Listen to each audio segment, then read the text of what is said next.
Welcome to The Straight Hook. I am your host, Ian Duncan, Li Xing Hui, and today I'm honored to have with me Topher Gardner, a healer, builder, podcaster, and all-around polymath. Topher's work spans many different disciplines that interest me, and all of it is built upon a foundational relationship to spirit. In this interview, we explore the ways the foundation was built and the perspectives it has led him to. We also delve into his construction methods a bit and the making of biochar.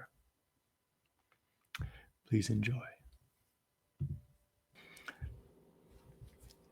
Welcome, Topher. It's great to have you. Thank you, Ian. Glad to be here. So I've been following your material for a while now. Alex Zeck turned me on to you, and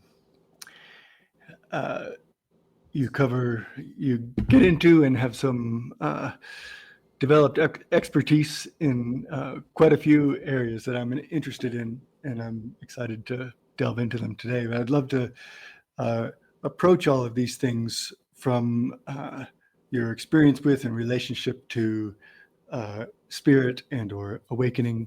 So I'd love to lay some groundwork for that context to begin with. Awesome.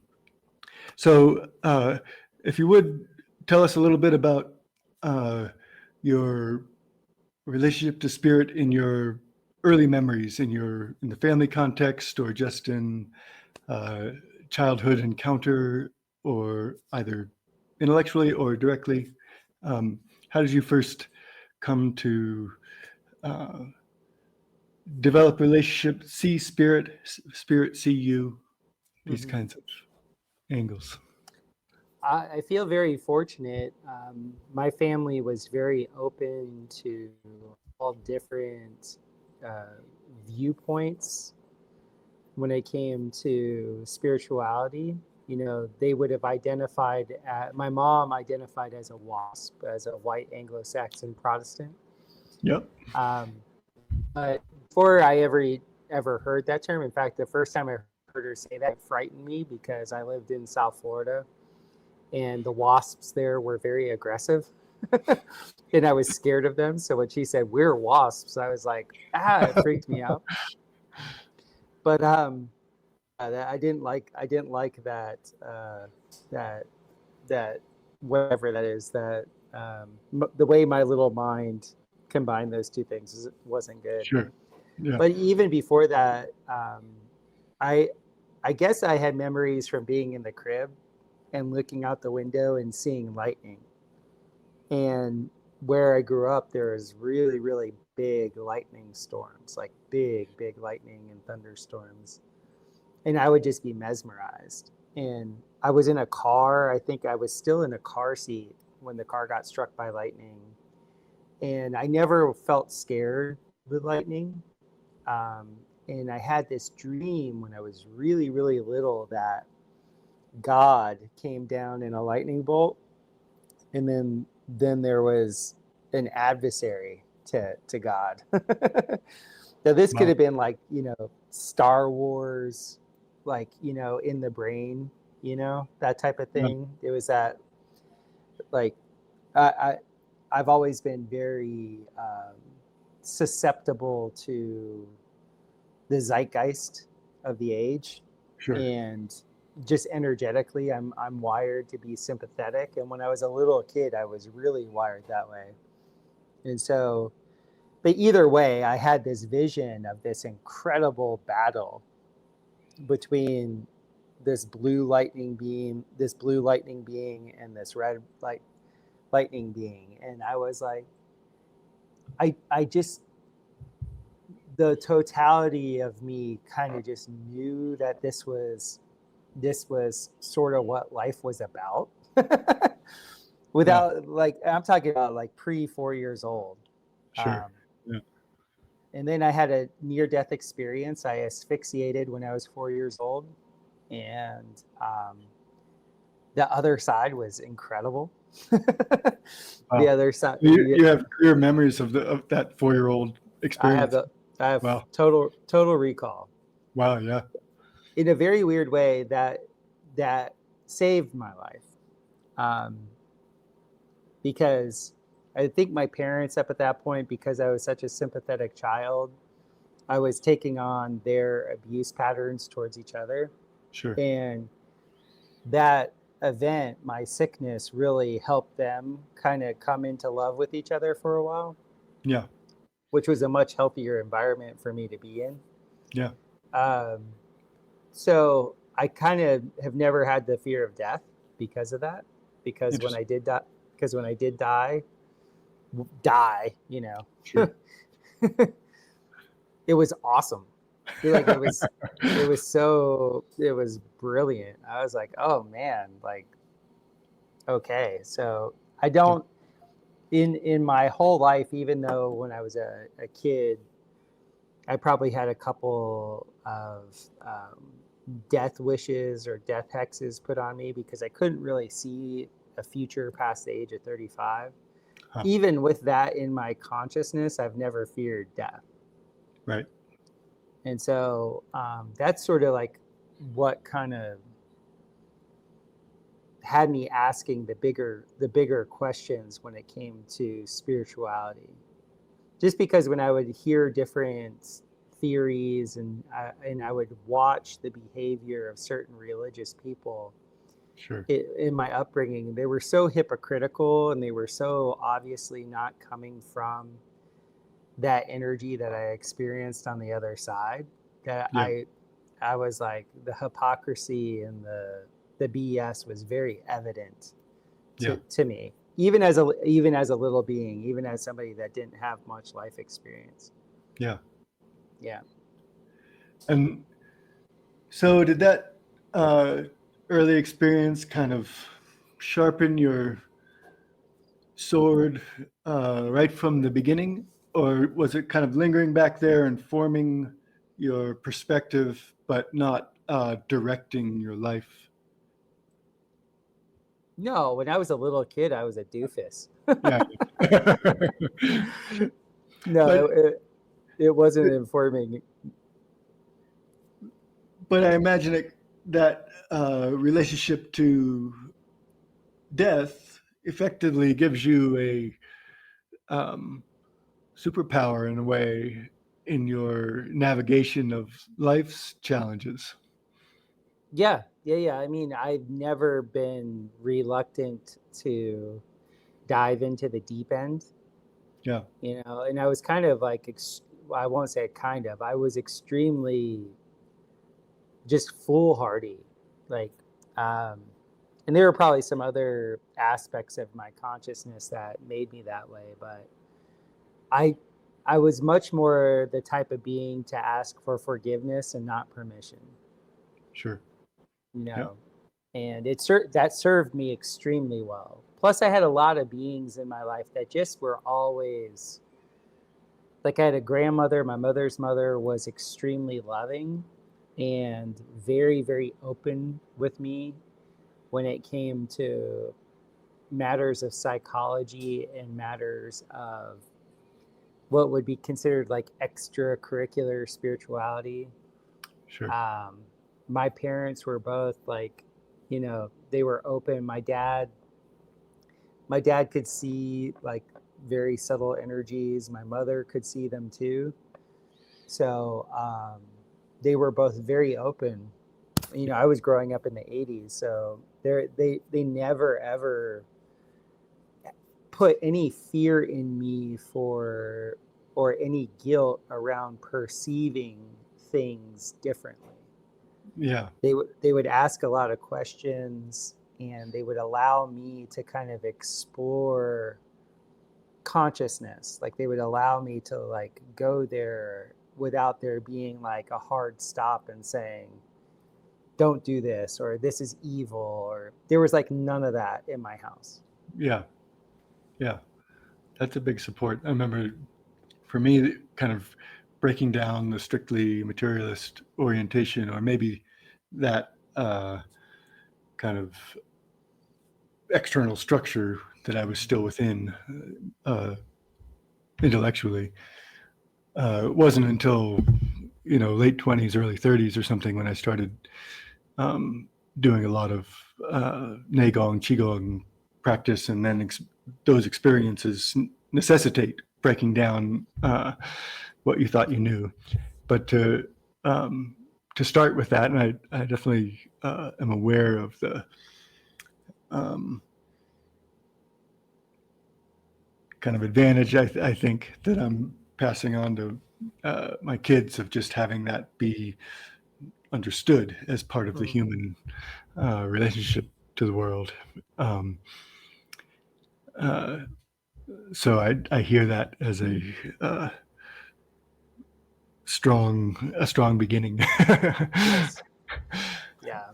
And my dad grew up in Hawaii, so he was exposed to Buddhism at a young age. So I grew up with my dad, rubbing a Buddha belly, and my grandmother had an incredible sage. Not sage. What is that? It's a green stone. It's not emerald. Jade. It's jade. She had this incredible jade collection. Yeah. Um, and I was into like kung fu, and I was into taekwondo. Like I took a couple of years of taekwondo. I had friends that were in judo. Um, I just had, I had a lot of openness to explore all those types of thought. Even Yeah. though, like I said, my family identified as Christian, they were just like, to be honest, they were like only like Christian like twice a year, Sure. Yeah. Christmas and Easter. Yeah. Yeah. So, and even at that, they weren't good at that. And what I mean by that was like they're, at least with the Protestant denominations in South Florida, it's a very just when it's convenient type of thing. Sure. So as a child, that didn't feel like spirituality to me. That Sure. that that wasn't a connection to spirit. That was just much more of a common, like a social gathering type thing. Yeah. Yeah. And so I've heard on another podcast you describe your um, college experience, which is uh, dramatic and forming of your what would follow. But I wonder, before we get to that, if you're uh, happy to share that as well, what happened in between uh, these young experiences and your late teens, early 20s experience? In the venue of spirituality. In the venue of spirit, yeah, yeah.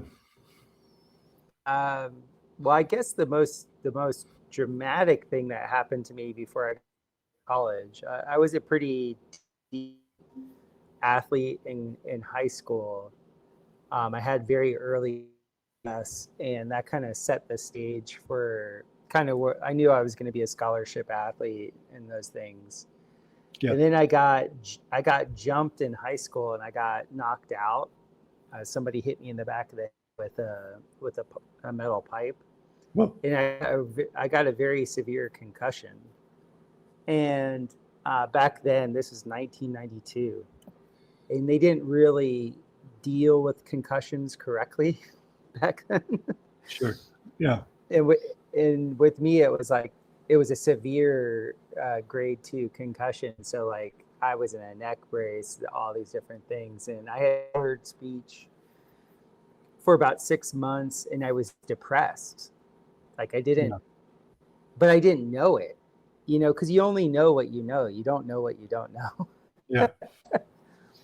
And I didn't understand how my life was going. Like I couldn't connect the head injury to like I'm not doing as well in school, I'm not doing as well in sports, like, so Yeah. that was like sort of a huge shot to my ego. Like my ego was like, no, I'm the man, like I should dominate.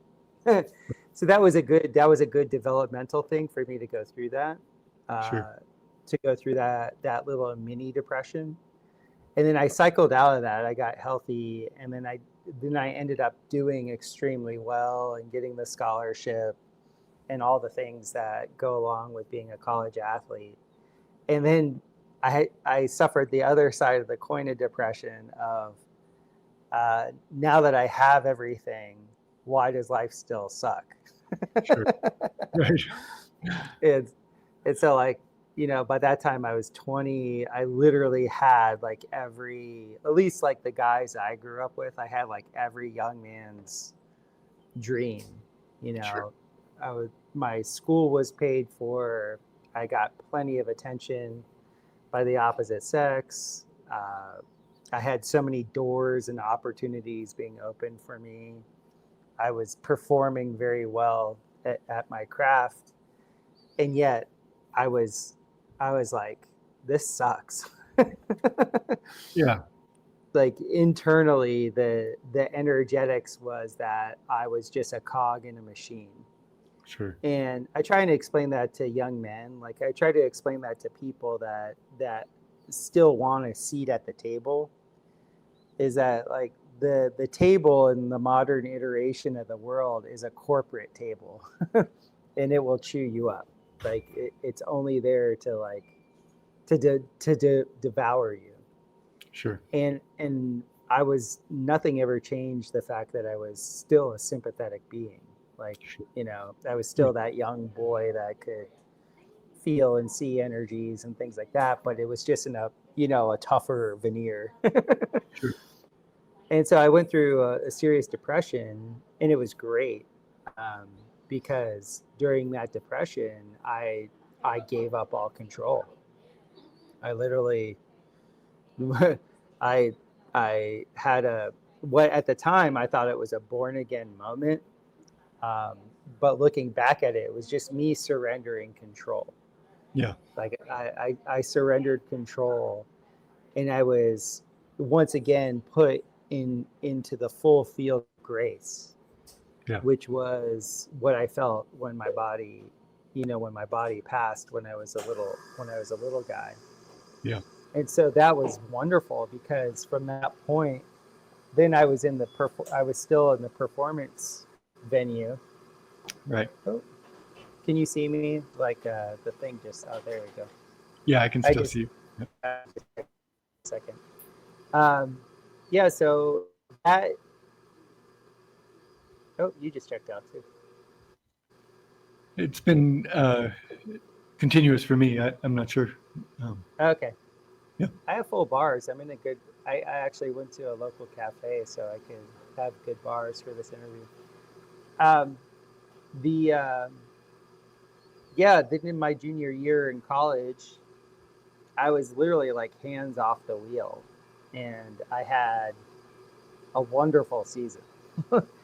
Yeah. And from a performance standpoint, the only time I quote unquote messed up, I didn't really mess up. Like the I was, I had gotten to such a level in my craft with field goal kicking where the only kicks I missed were because I aimed incorrectly. It had nothing to do with my, like I thought the wind would push the ball or something, and it didn't. Like I was hitting Right. the ball so true, the wind didn't matter. Right. Um, and so I was a Big Ten, I was an all Big Ten kicker at Michigan State, and my college coach at the time, he was gonna go be a coach in the pros. He's a very famous coach now because he's won so many national championships. Nick Saban. So all of us guys that were decent on the team, we either thought that we were going to transfer schools or go pro. And I thought I was going to transfer schools, and then Nick Saban decided to come back to Michigan State, and so we all stayed. And then my senior year I didn't perform as well. My ego Mm. came into it. I started to hold the wheel Sure. really tight, and Yeah. I didn't handle expectations all that well. But I still had enough positive momentum from my body of work that I got invited to NFL camps. I went to a bunch of them. I ended up signing with Baltimore as an unrestricted. How do they say it now? A UDFA, unrestricted something something, free agent. Okay. And but that summer between college and that because I signed with them I believe I signed with them in May. Um, I had gone to a couple other NFL camps, and one of the camps I went to, one of my suite mate, he's like, "Hey, have you ever tried meditation?" And I was like, "No, what's that?" And he started to take me through a transcendental meditation thing, and like I blasted off. Like I literally went to a different dimension. And what felt like for me was like, a minute or two, you know, I come back into my body, and he's like, "Dude, you were gone for like an hour." And I was like, "No way." I literally like it was like, going light speed in Yeah. Star Trek or something. Yeah. Yeah. And I was like full body shivers, and like the kundalini, as they say, or whatever, was Sure. running in my system. Wow. And literally nothing in the material world would suffice after that. Like I literally, like, the football thing I didn't care about. I mean, I on an egoic level, I liked the money and I liked the attention, but Yeah. it didn't hold my attention. Yeah. Like, usually the competitive athletes that are in that venue, they really want it. They Yeah. want it. I didn't want it. Yeah. I like the ancillary benefits of it, but I didn't want the thing. But I will say I really love my craft, though. It's a very interesting Sure. thing. Sure. I love kicking to this day. I love kicking, but I didn't like the venue that it was in, and I didn't like the people I had to deal with, because in that realm, at least the tunnel I was in, I was surrounded by a lot of like sociopaths. Is the easiest way I can say it. Sure.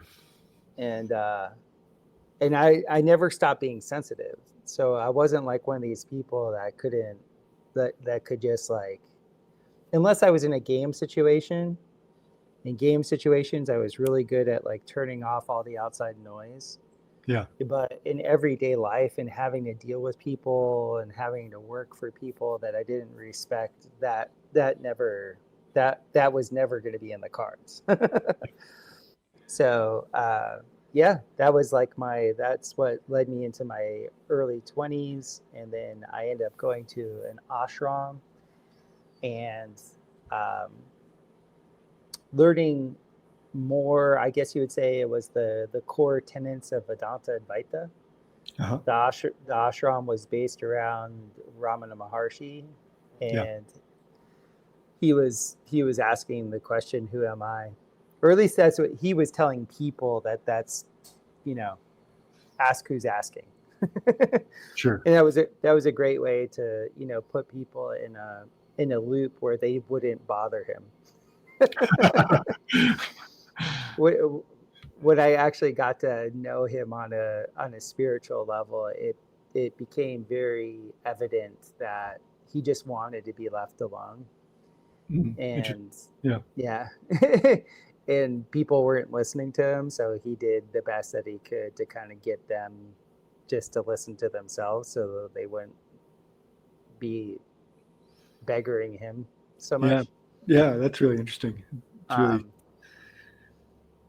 Um, um, to have, because we receive these documents and cultural lineages of teachers in a certain way, but it's really interesting to have that inside uh, direct experience and recognize some of the other reasons for the way the teaching was shaped. well, yeah, I didn't really get it, because the people were selling him to me like he was all the in the late 90s, early 2000s, like when people talked about sages and gurus and this type of stuff, Yeah. they were like really, put on a pedestal. Yeah. And and I got sold on going to India, and I went to India, and like I did that whole thing, and I was so unimpressed. I was actually like, it actually, it put me firmer in my conviction that nobody can do anything for you. Right. Like this is your path. Right. Um, like there is no external savior, and there's definitely not any institution that Right. externalizes the savior complex. Right. And so I I was once again in this world of utter hypocrisy that I thought leaving the Christian faith would like Right. take me out of the hypocrisy that I saw in that. And then Sure. I'm thrust into the Hindu Vedanta Advaita world of like utter hypocrisy. Hypocrisy with, gold and incense is just like, no, terrible. And Right. so for me, it was wonderful in the sense that I never needed that again. Like by age 26, I was complete, Yeah. before my first Saturn return. I was like, yeah, that's not like, I respect him, especially after I read his biography. I always loved reading the biographies of the sages. Like I got to know Osho's chef, the woman who wrote autobiography of uh, a what was it called, a incorrect mystic, or I forget what the name of that book is. It's something mystic. Yeah. I don't know it.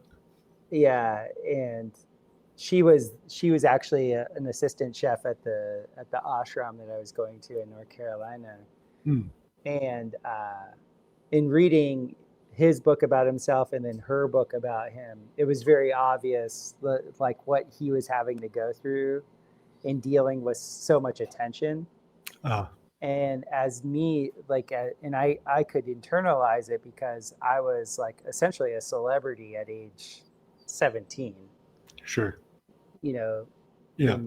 in the sports, like in the sports venue, Yeah. and understanding what that level of attention means. Right. The good and the bad of it. Yeah. Yeah. And in the United States, it's mostly bad because fans are fanatical. Like they call them a fan for a reason, Mm. and that doesn't bring out the best aspects of people. Yeah. Um, so reading the biography of Osho and then reading the biography, it wasn't an autobiography, but there are two different British authors that wrote about Ramana Maharshi, and um, and one of them was there at the end of his life, and I really got the sense of like where he was coming from, and then I meditated in this cave. It's called Virupaksha Cave in the mountain of Tiruvannamalai, and that's where, for the majority of his adult life, that's where he was. He was in that cave. Yeah. It was very interesting because that cave, being in that cave, was kind of what prompted me to go to Costa Rica. Okay. Yeah. So, in a very weird way, I think,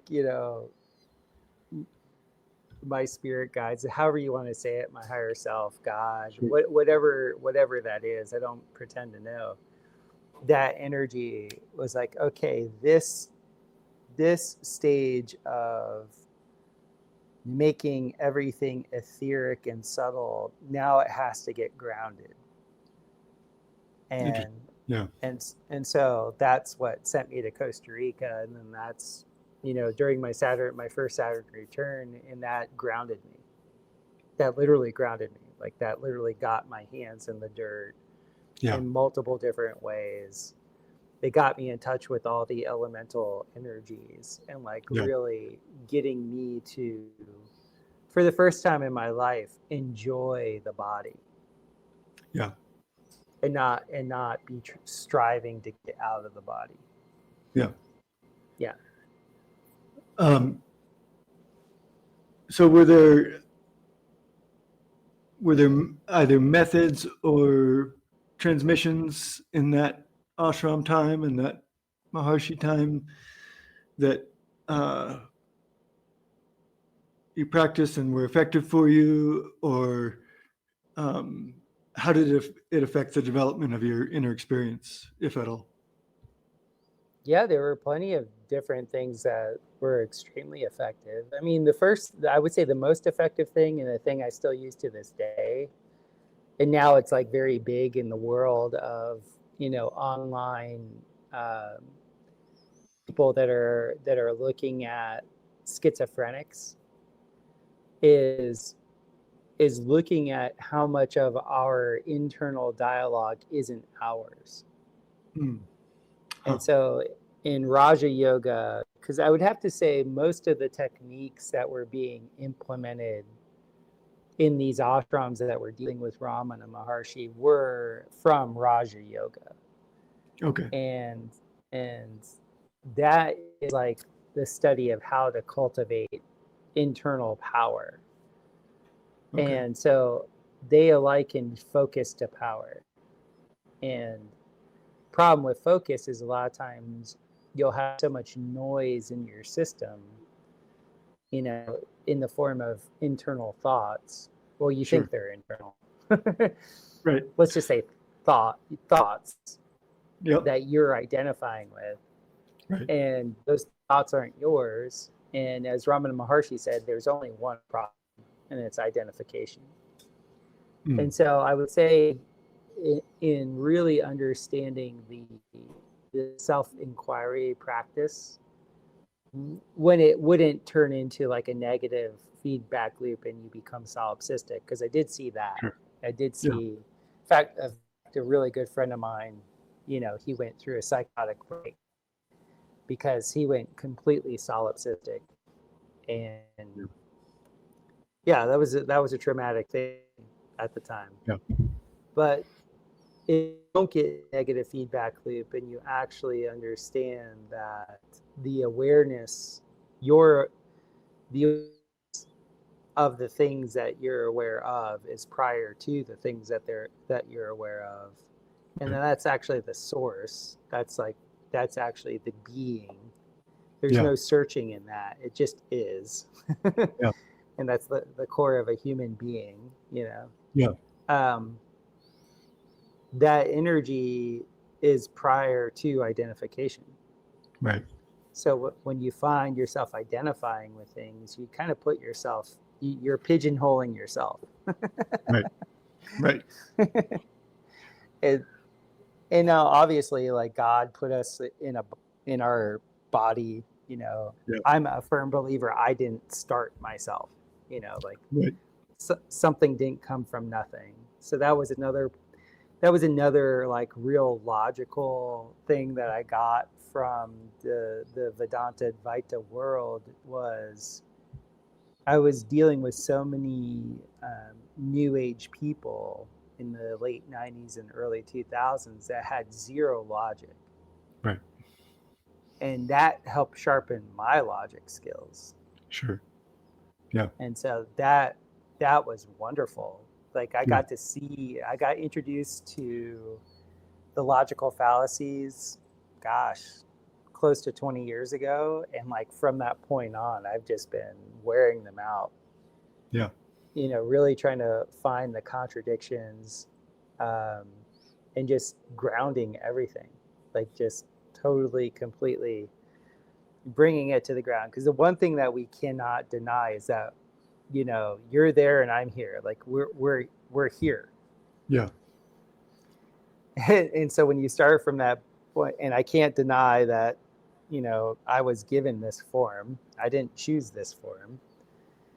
I didn't start myself, Yeah. because there's so many people that get God complexes. And that's what I mean by solipsism, for those of you out there that don't know. It's where you get in a loop of thinking you're the creator of everything. Because you're aware of it, you created it. Right. And yeah, so it becomes the ultimate confirmation bias to your own existence. So in seeing that and going through that with a lot of people that, when I say a lot, a few people that I was very close to, it helps get me through that trap. Yeah. And then, like I said, then when I got to Costa Rica, I got to really like find out who I am, like what is it that I enjoy? What is it that I feel good about? Like what my dharma was. And my dharma definitely was not to sit on pillows all day and, just talk about consciousness. Like, Yeah, and that's what I was being groomed to do. I see. Because Yeah, I had a very good intellect and I could talk to anybody about anything. sure. And I was being groomed to be a guru. And Right. I I denied it because I knew I could get triggered. That was one thing that I remember reading Ramana Maharshi, and there was a question to him, and this is like 1951 or something. And the Yeah, person says, "How do you know when you're enlightened?" And he's like, "You're unperturbed." yeah, And then I read a bunch of different exposés on that because it was such a clean answer. It was just clean. It wasn't exalting. It yeah, wasn't anything. And then I read the author Wayne Lickerman, and he is like, yeah, like literally, there is no disturbance in your field. Like people would use the term triggered now. right. Nothing can trigger you. Yeah, And I found that very exciting to me because up until that time, I had so much self judgment because I was a very triggering person. hmm, Like I said earlier in my life, I had so much confidence just to like go for the ring, just go do the thing. you were That triggered in the sense that you triggered others, or you were yeah, easily triggered. Yeah, yeah, and also because I was around very tough coaches, and yeah, so when you're around very tough coaches, I mean, I was being called a retard when I was 5, mm, yeah, so I developed a very thick skin. yeah, And so, especially like with my mates and stuff like that, I wasn't easy on any of them. yeah, Like even to this day, like the people that work for me, they know I love them and I support them and I do whatever, but I'm not easy on people. yeah, Because yeah. especially when I say that, I'm saying that specifically with men. Like Sure, I'm like to me, I'm like in the venues of life that I have the most attention and the most amount of, you know, people have to perform at a high level.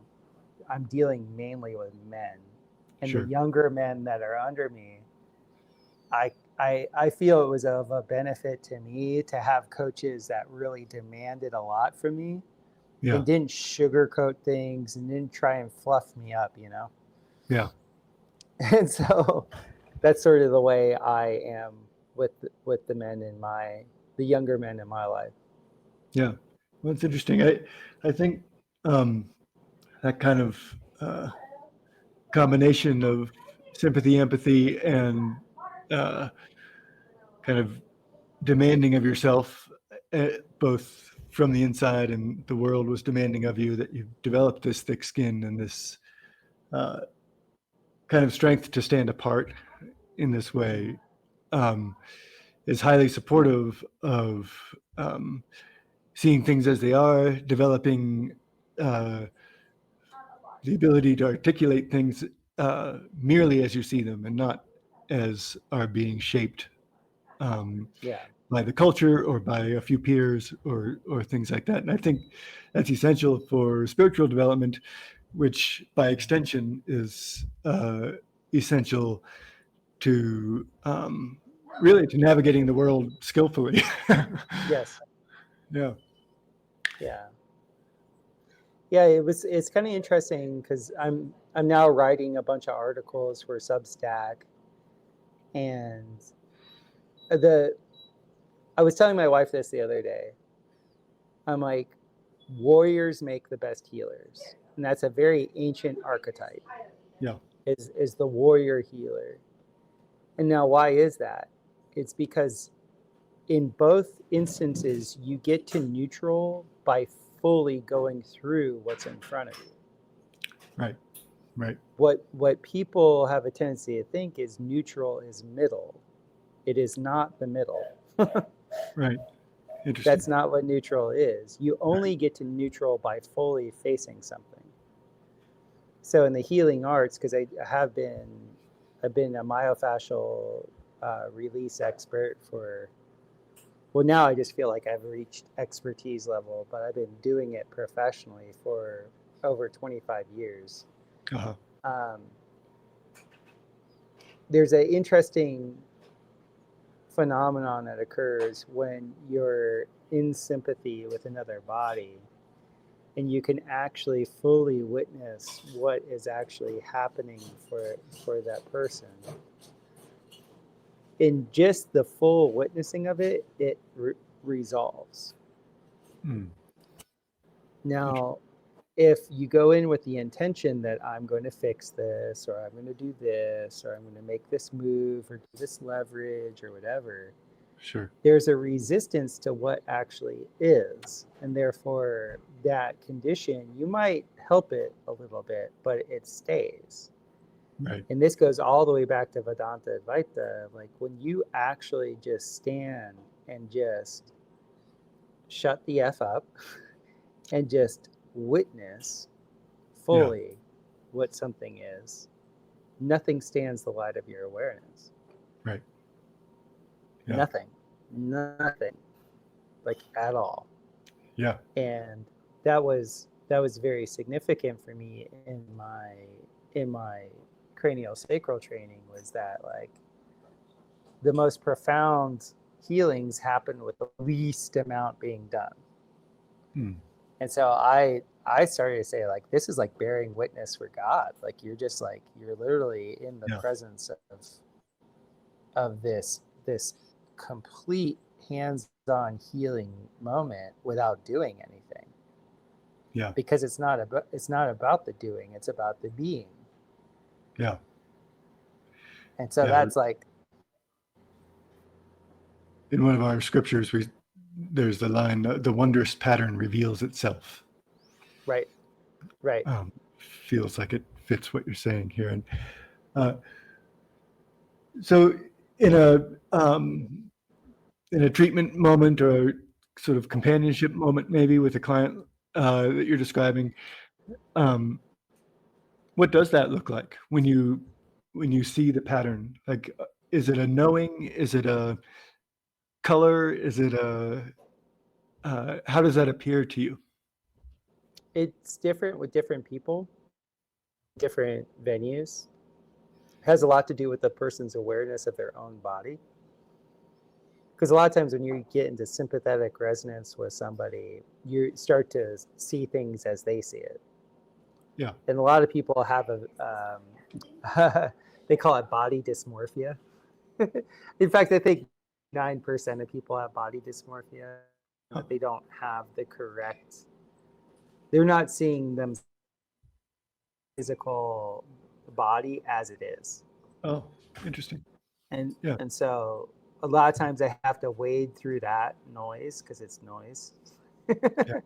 Like, Yeah. well, the most common way I could say that in a very benign way is like a lot of times it's very well known in the world of I guess you would say physical health.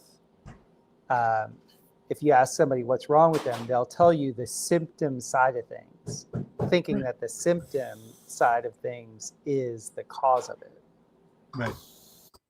And so half the times I'll have like a client that's like, oh yeah, my right shoulder is it hurts so bad, so out of whack. And I was like, yeah, because your rib on the left side was out.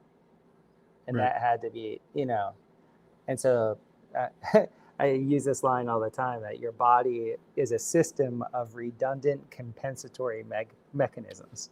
Yep. You're feeling the compensation. You're not actually feeling the source.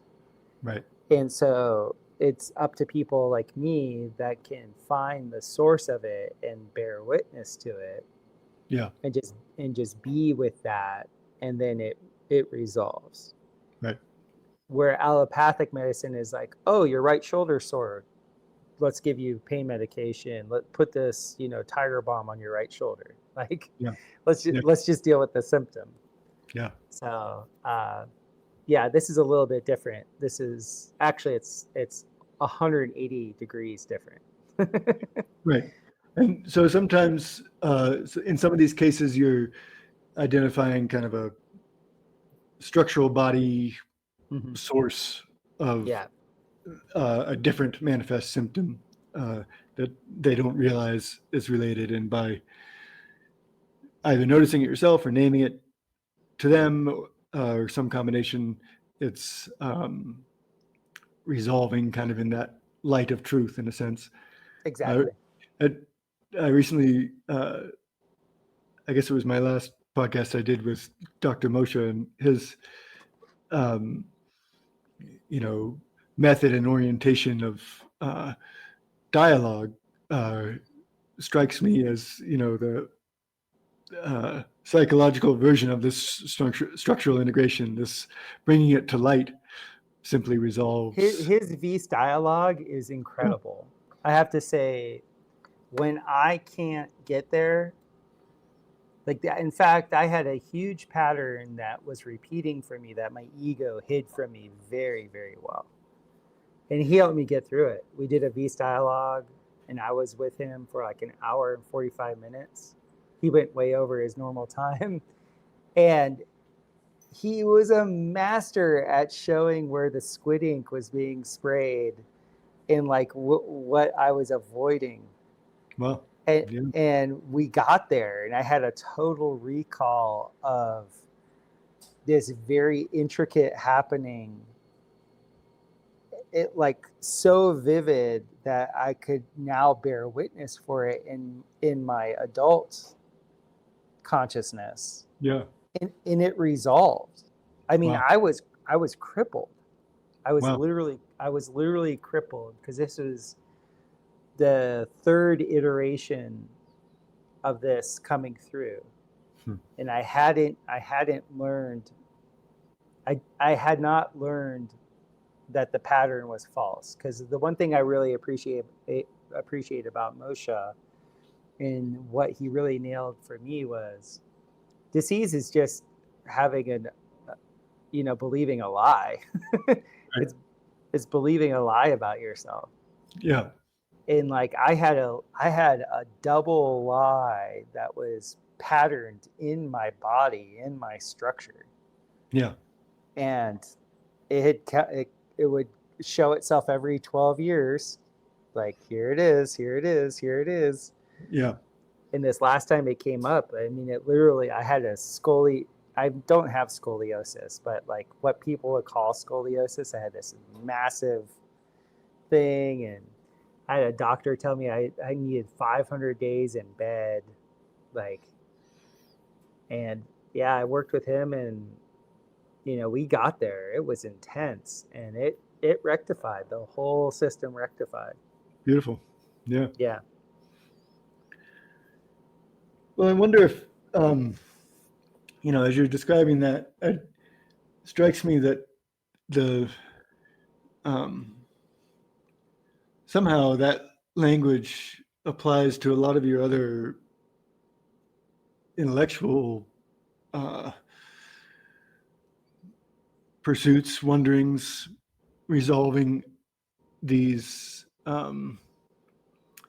misalignments of Yes. uh, what people think, what people see, what maybe in the beginning, what you see, kind of getting the mind and perspective organized correctly should resolve, uh, societal humanity scale um, symptoms in some way. Hmm. I Yeah. don't know. Is that a perspective that is that how you see it, or is that just kind of a interesting pattern overlap?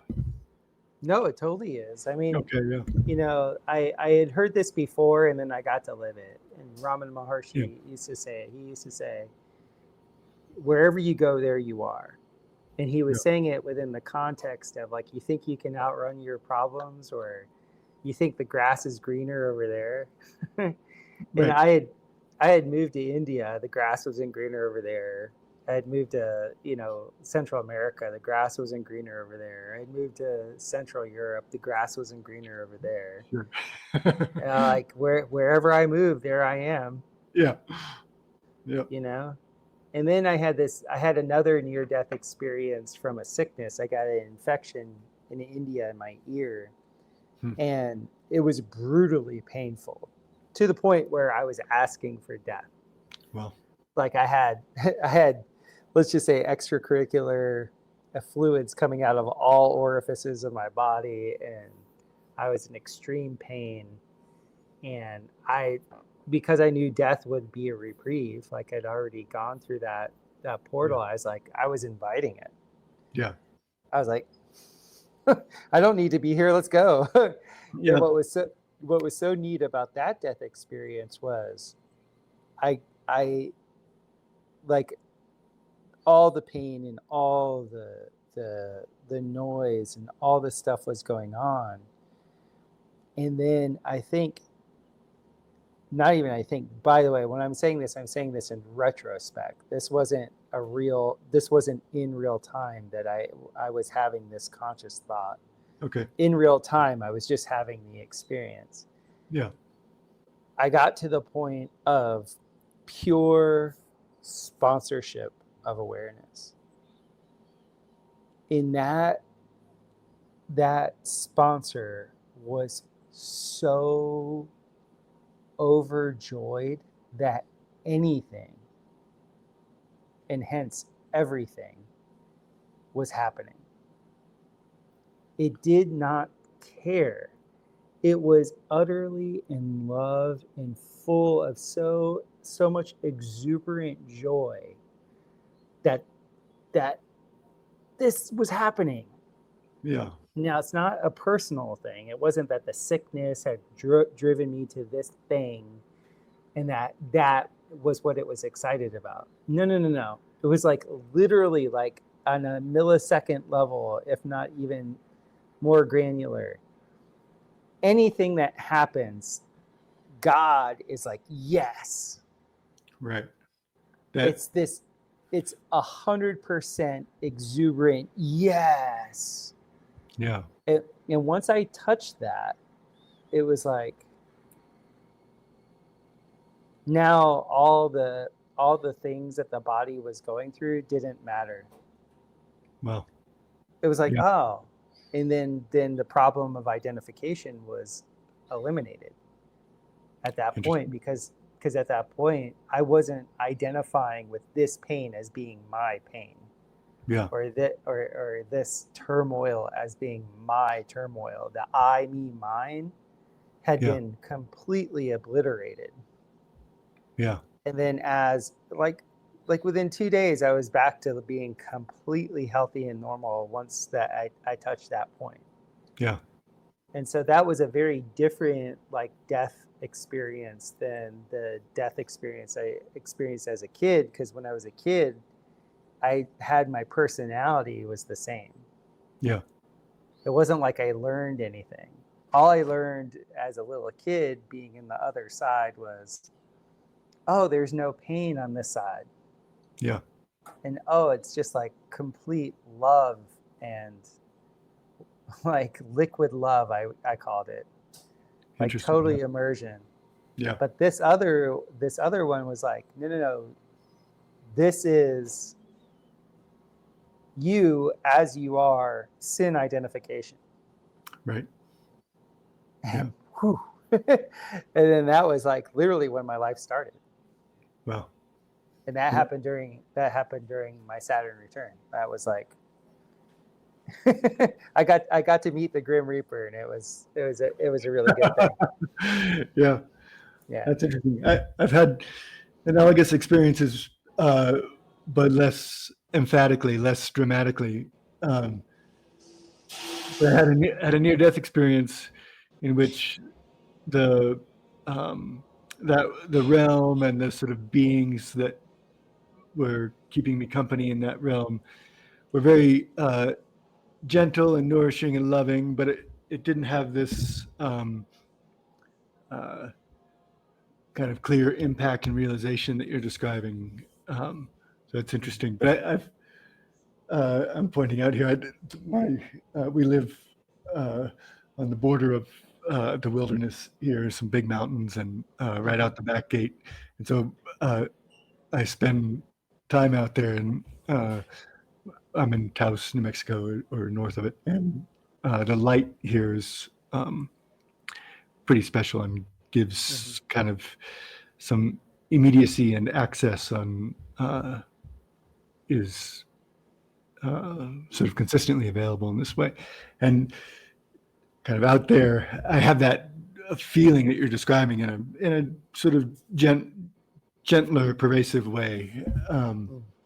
But as the kind of joy and enthusiasm is fundamental, foundational to experience itself, to kind of being. I'm of that mind that the only reason why we even have a so-called physical experience is because God, the sponsor of this realm, is overjoyed. Yeah. Not just like happy, not just like, oh, I made this. What actually creates all of it Yeah. is pure, unadulterated, ecstatic joy. Yeah. That is And when that energy that gives birth. Yeah. it is, and then when that joy goes away, so does the thing. Yeah. Interesting. Yeah. Right. The There, fundamental life principle. Yeah. that's it. Yeah. Yeah.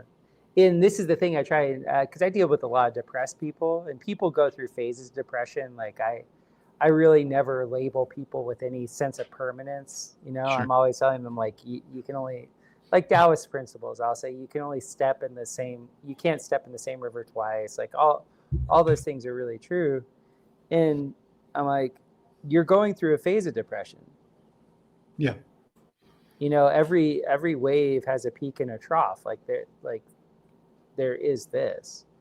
And as long as you're like, depending on who the person is and depending on where their level of awareness seems to be, there's different analogies that will be pertinent for their particular situation.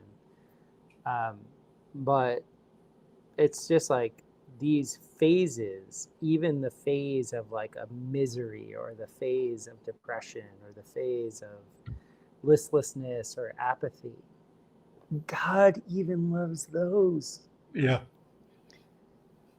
Yeah. It's like literally the energy on the backside is like, oh my gosh, I get to experience apathy. Yes.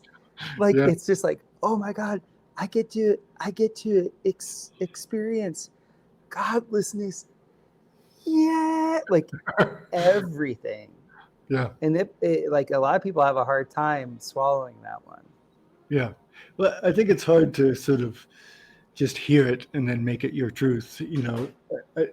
I, I feel I'm grateful that I have had access to that kind of perspective in challenging times, and even in like relatively recently, this past ski season, I fell down a steep slope quite a long ways, and so 400 feet down a 45-degree Ooh, slope, and ouch.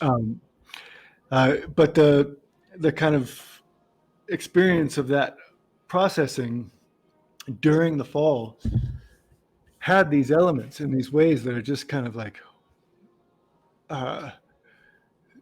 this magical extended kind of slow motion crash. I don't know, but like even in the kind of somewhere there must have been some distress and anxiety, but and kind of how would this turn out, but um, uh, underlying all that was this kind of wonder that kind of kept me afloat mentally in this way during that experience. And then even like I ripped my hamstring, and it was kind of on the high end of pain, and Yeah. and then I skied back to the truck after that, and and that took me a long time. But that it remained kind of interesting despite the high level of pain, which I feel is the same principle of like whatever the experience is kind of wild and wonderful, even if it's negative or Definitely. Yeah. Yeah, because the way I heard one of the authors I really enjoyed about 15 years ago is a guy named John Lamb Lash, and he really got into a bunch of Gnostic literature, and he likened himself as a Gnostic, but from not the normal Gnostic perspective.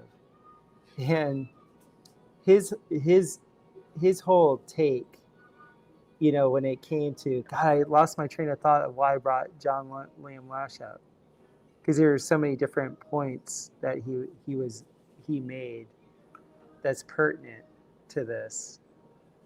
I lost my train of thought. I'm sorry. I think what triggered it was something.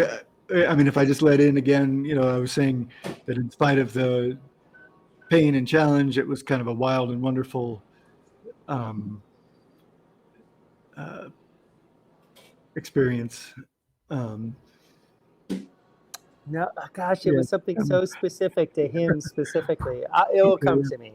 Yeah, I'll let it come back.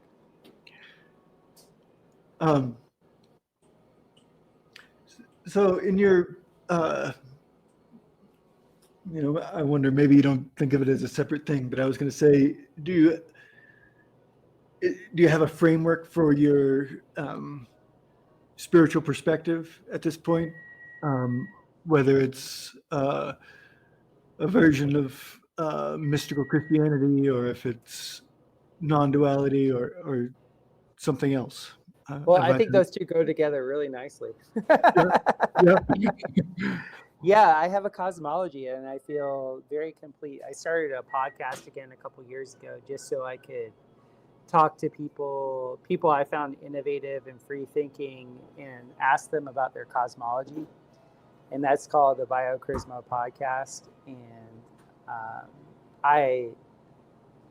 I'm of the mind, number one, that the physical, what we call physical, is just, spirit pretending to be material. Yeah. That doesn't make me an animist, by the way. I'm not a monist, or I'm not into monism, but I am into monotheism. And so this is where I kind of break away from Eastern thought. Okay. There's a lot of Eastern thought, at least Eastern thought, that is a culmination of Hindu precepts. It's much more into essentially more of an animistic, polytheistic route. If not that, then it goes into, once you go into the rote world of Vedanta Advaita or non-duality, then in a very weird way that becomes monistic. I don't subscribe to that, because I'm of firm conviction that I did not start myself, and I'm of firm conviction that whatever has a beginning has an end. Okay, so Yeah. one thing that I would come across with a lot of monists is that they end up, like I said, having a God complex a lot of times. And if you get them to loosen up, they'll let you get in on their God complex. They'll share it with you. That's usually something that's not actually shared in polite company. Sure.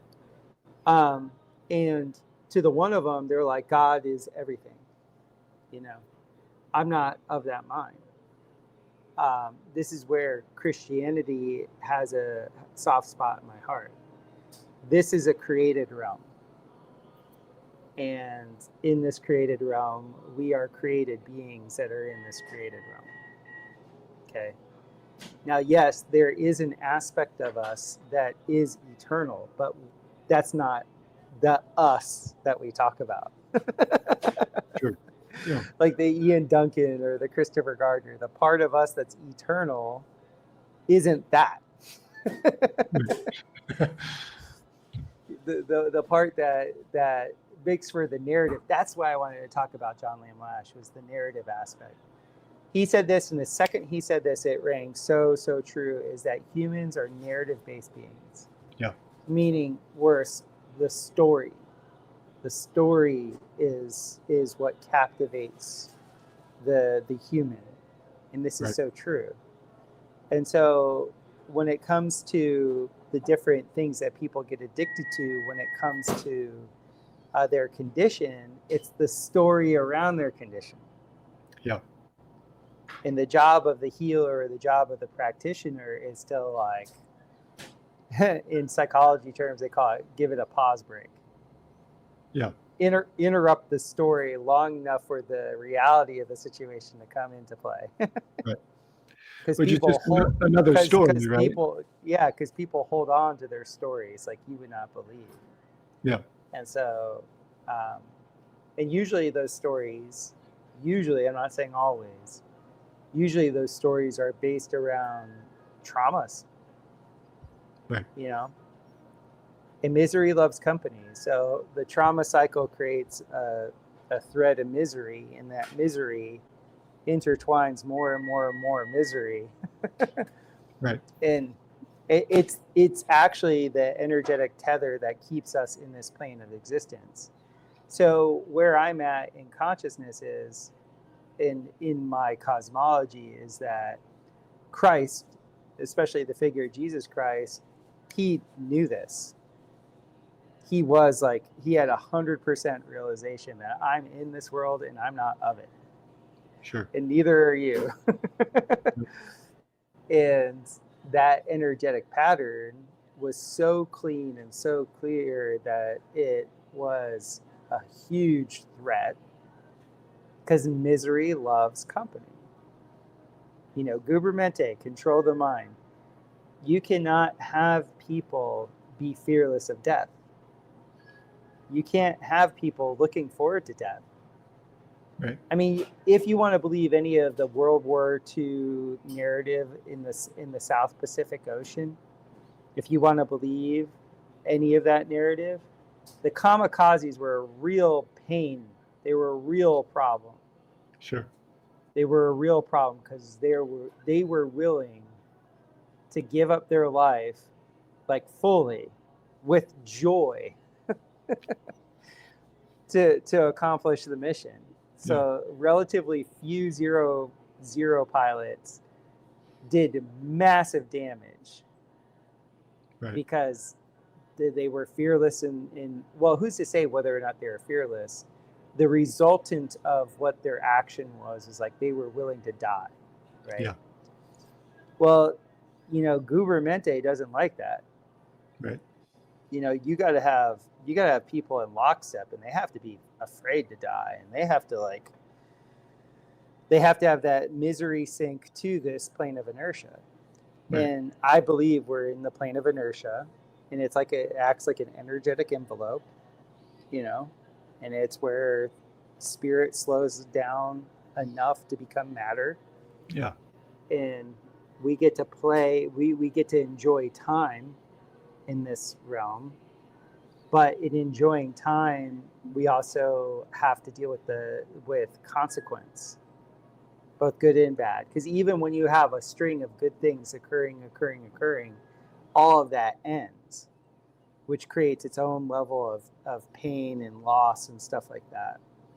And so, like, right now, I have a lot of older people in my family that have passed and are about to pass and things like that. And watching the process of, like, letting go of the physical things, like letting go, like, you know, you could see why, like, the billionaires who think they've won and want to have eternal physical life, it's because they don't want the party to end.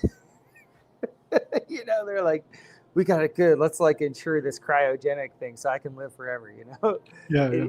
It's such a joke.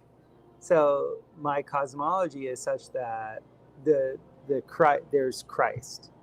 And I actually do think, because we are monkeys in this way, like, humans parrot, like monkey see, monkey do. Like if we can see it, then that really helps. And I think that there was a being that fully embodied the whole knowingness of the creator. Because I think our creator is benevolent. I really do. Now that's not saying that that's the only begotten or all that type of stuff. I don't prescribe to that. But there's an energetic pattern that was set here, at least within this envelope, that's very much based around do what's right without fear of consequence, love thy neighbor more than you love thyself, and let the chips fall where they may. Yeah. Like, really, like go for it. Like just there it is, and and and how it resolves itself. Like you're not the savior of this world. Yeah. You know, you're you're not the martyr. You know, the crusades, like all that bullshit. Like no, it's there's this is a deeply personal and private journey that we're going on that appears to be public. Like it really appears to be public. Like, because I'll never know your universe. I'll never even know the people I'm closest to, like my wife and my daughter, my best friend of 40 years. I'll never know his universe. I see what you mean. So by appears to be public, you mean like um, a fully shared, mutually understandable experience. Yeah, because like Ramana Maharshi pointed out, even if you're perceiving something as if you're walking somebody else's shoes, you're still the point of perception. Sure. Yeah. You're your own internal, like the way I've termed it the best is, at least from my perspective, is that we are the subjective carrier for God's objective experience. So creation, just by definition, is total. So I think that's what's meant by in the Bible is like God is omnipresent, omnipotent, and all these Sure. things. Is like Yeah. if this happened and it was created, it's like done, it's finished. And in that finished, it's because it's finite, it's finished. But because of that, doesn't mean that our creator doesn't want a novel experience of it. And this is why I really love the Christian faith, because it's the only religion that I've sampled or looked at that actually talks about the unique relationship that we have with the creator. Most of the Eastern schools of thought were all impersonal. Everything was an impersonal thing. And in Christianity, especially the mystical Christianity that I really dig, was no, you have a direct personal relationship with the creator, and that he created you exactly as you are in your unique manifestation. And so in me just going through my logic circuit, I'm like, okay, if that is true, what would be the point? And it would be, and this is like also all the body work that I've done and seeing different body types, experiencing the quote unquote same thing and having a totally different experience. And I'm like, none of us perceive the same way. My circuitry and my physiology, my morphology will have me experience a room totally different than somebody of a different shape, different era, different time, whatever. So it's brilliant when you think about it. We were created not to do anything. So this is getting back to Vedanta Advaita. We were actually created to actually have a pure, authentic, subjective experience of what's been created. So the way I've played it out in my mind is like God going, oh my God, Topher thought that was for that. Like I recycle and repurpose lots of things. So like usually like I'll see a barrel that somebody's used to like carry pharmaceuticals, and I'm like, oh, I'm going to make a rocket retort out of that. Like I'm a recycler repurposer type, and so to me, I know this, that the creator gets a kick out of that. Like, oh, I never would have thought of that, or like if my wife makes a joke about something in a certain way, there's like this it's just funny.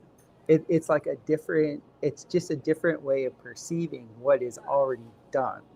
Yeah. And that gives novelty because the creator wants novelty also. And that's what our subjective lens gives him. You know what I'm saying? And I'm saying him because we're talking about, at least in polarity therapy, him, or the positive polarity, is the push out. It is that which would go ahead and push out and make manifest. Yeah. So that's where I'm coming from with that.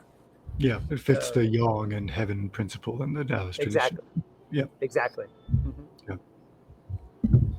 Yeah. So that's the shortest and cleanest way I can state where I'm coming from. Yeah, beautiful. And I mean, one of the things I find interesting about you and your thought ecosystem ties directly into that, in the sense that I think really, in order to see things clearly, we have to be strong enough to see things only as we see them. Yes. And you navigate or wade into these realms, apparently by the time it gets to me, fearlessly. And but I think it's there are a lot of people on the spiritual path who recycle in this way perspectives rather than repurpose, rather than yeah, it's true. see it It's again, true. or see it directly rather than see it directly. The structure of the spiritual paths are fundamentally where they are themselves authentic. They're fundamentally built to give the opportunity for direct perception. Right. But it's hard, and it takes courage and confidence in this way that I think you're describing, not quite directly, but certainly demonstrating. And so I think that, realization and awakening, as we see it in those out in the world and those around us, is necessarily individual and idiosyncratic, because you're in this monad that is seeing only from your unique perspective. Mm-hmm. Yeah, I mean, and the thing is too is like I love examining the dynamics between people, especially like the male and female polarities, and how that actually works in bodies.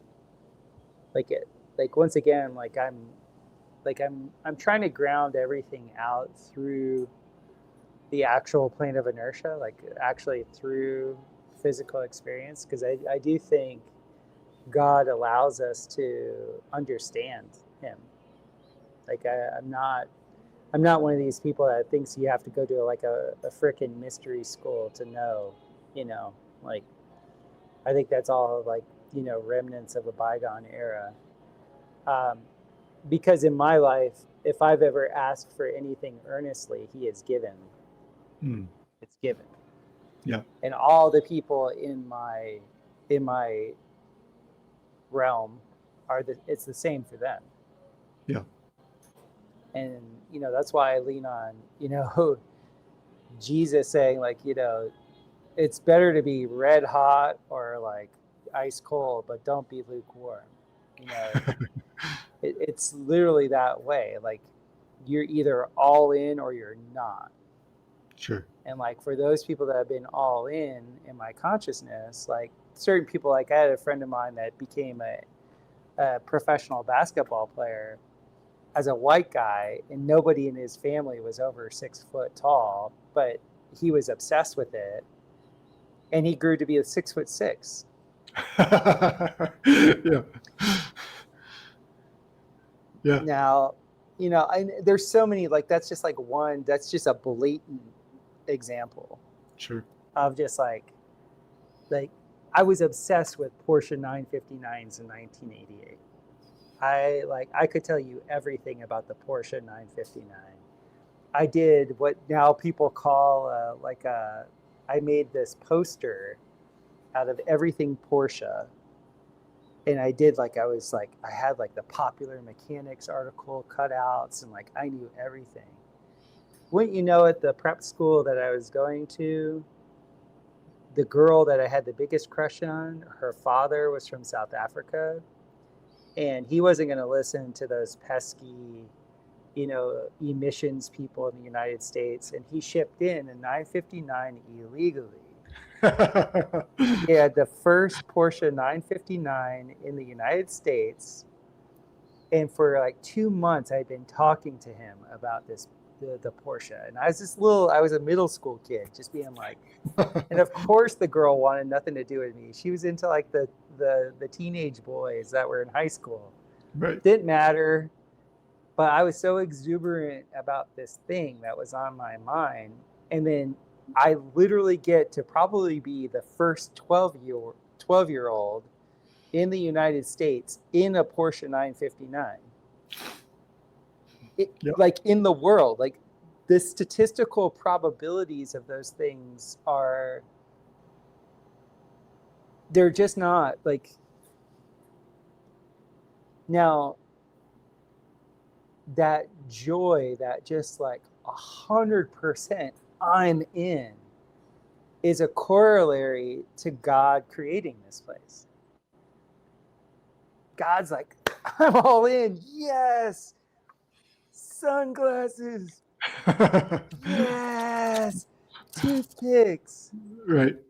Yes. A supposed war in Yemen. Like, all of it, guys. All of it. Yeah. Like, all of it. There is no, it's all gas. There is no brakes. And it's just like, go.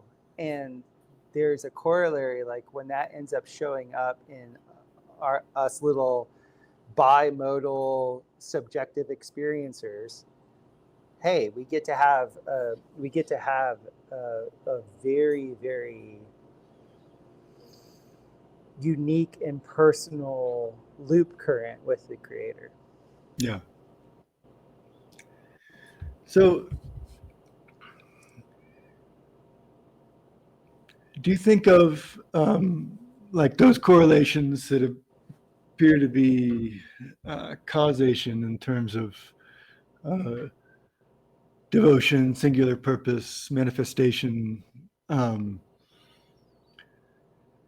you think of them from the perspective of kind of beyond time and space, I often, to me, I experience that and see it when I see it happen out in the world as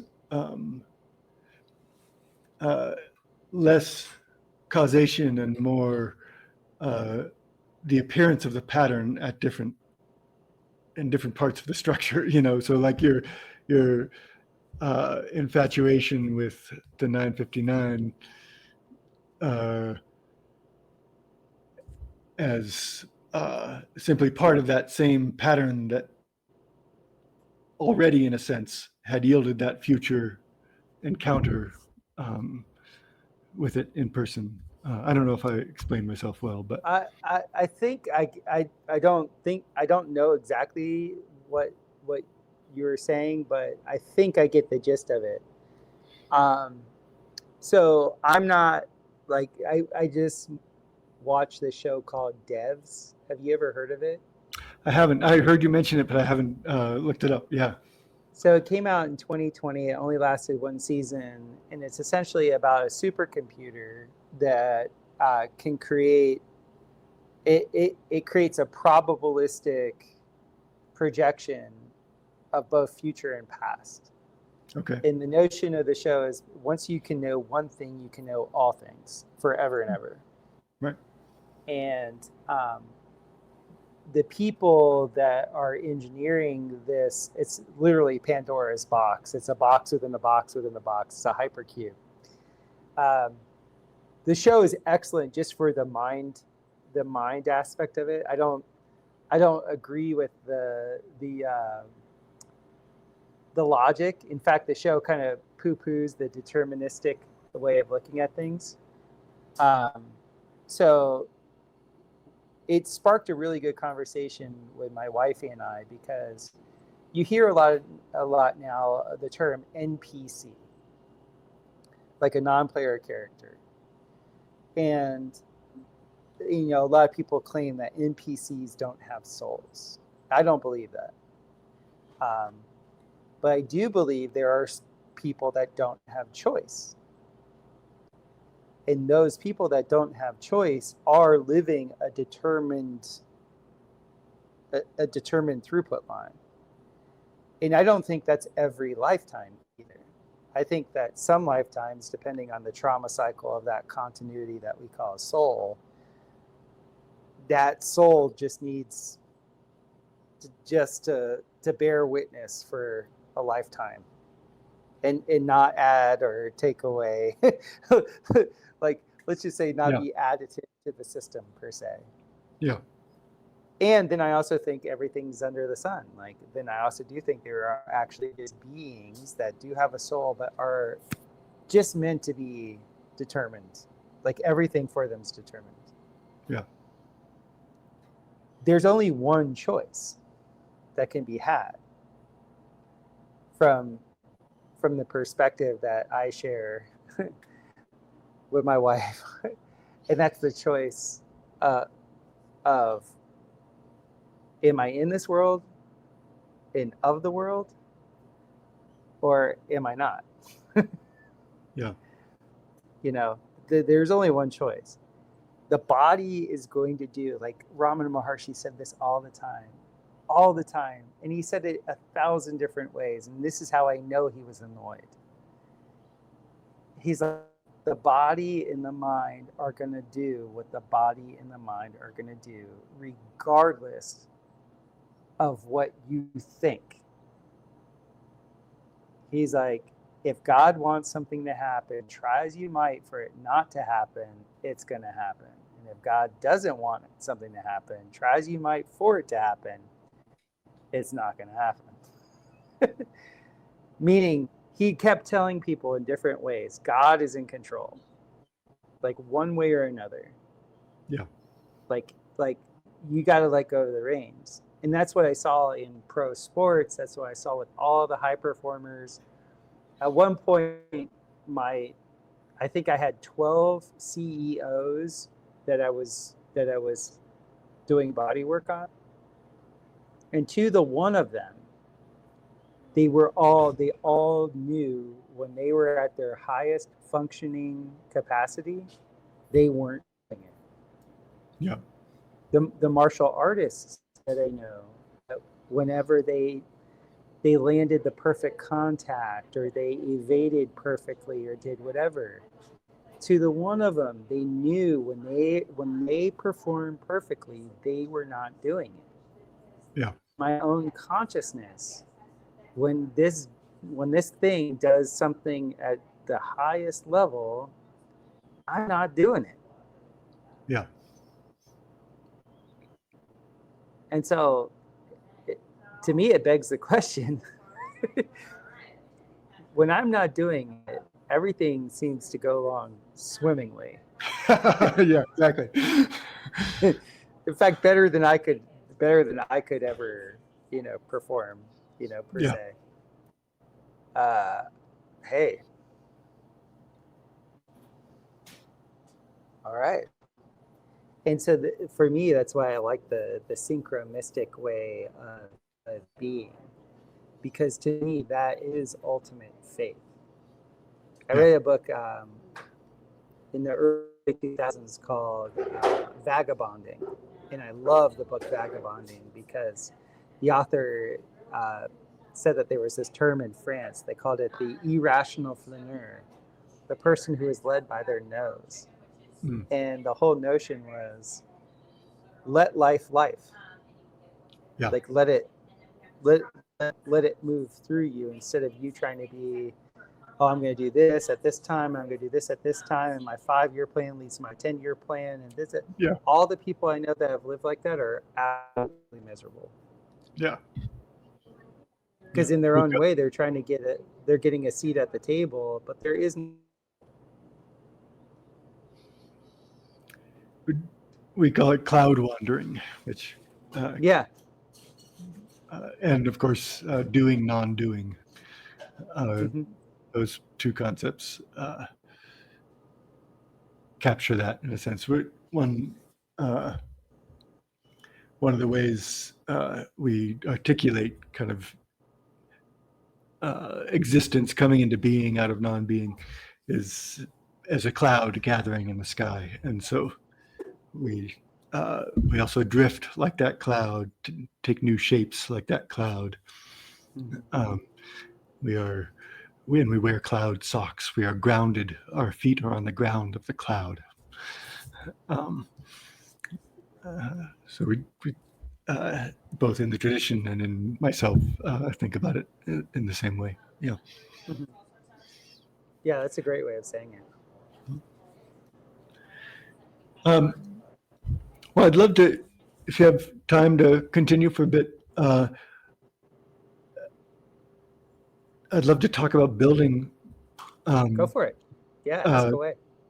uh, I have some experience. I built a timber frame and mud infill house in New York, um, and it's been a long time interest and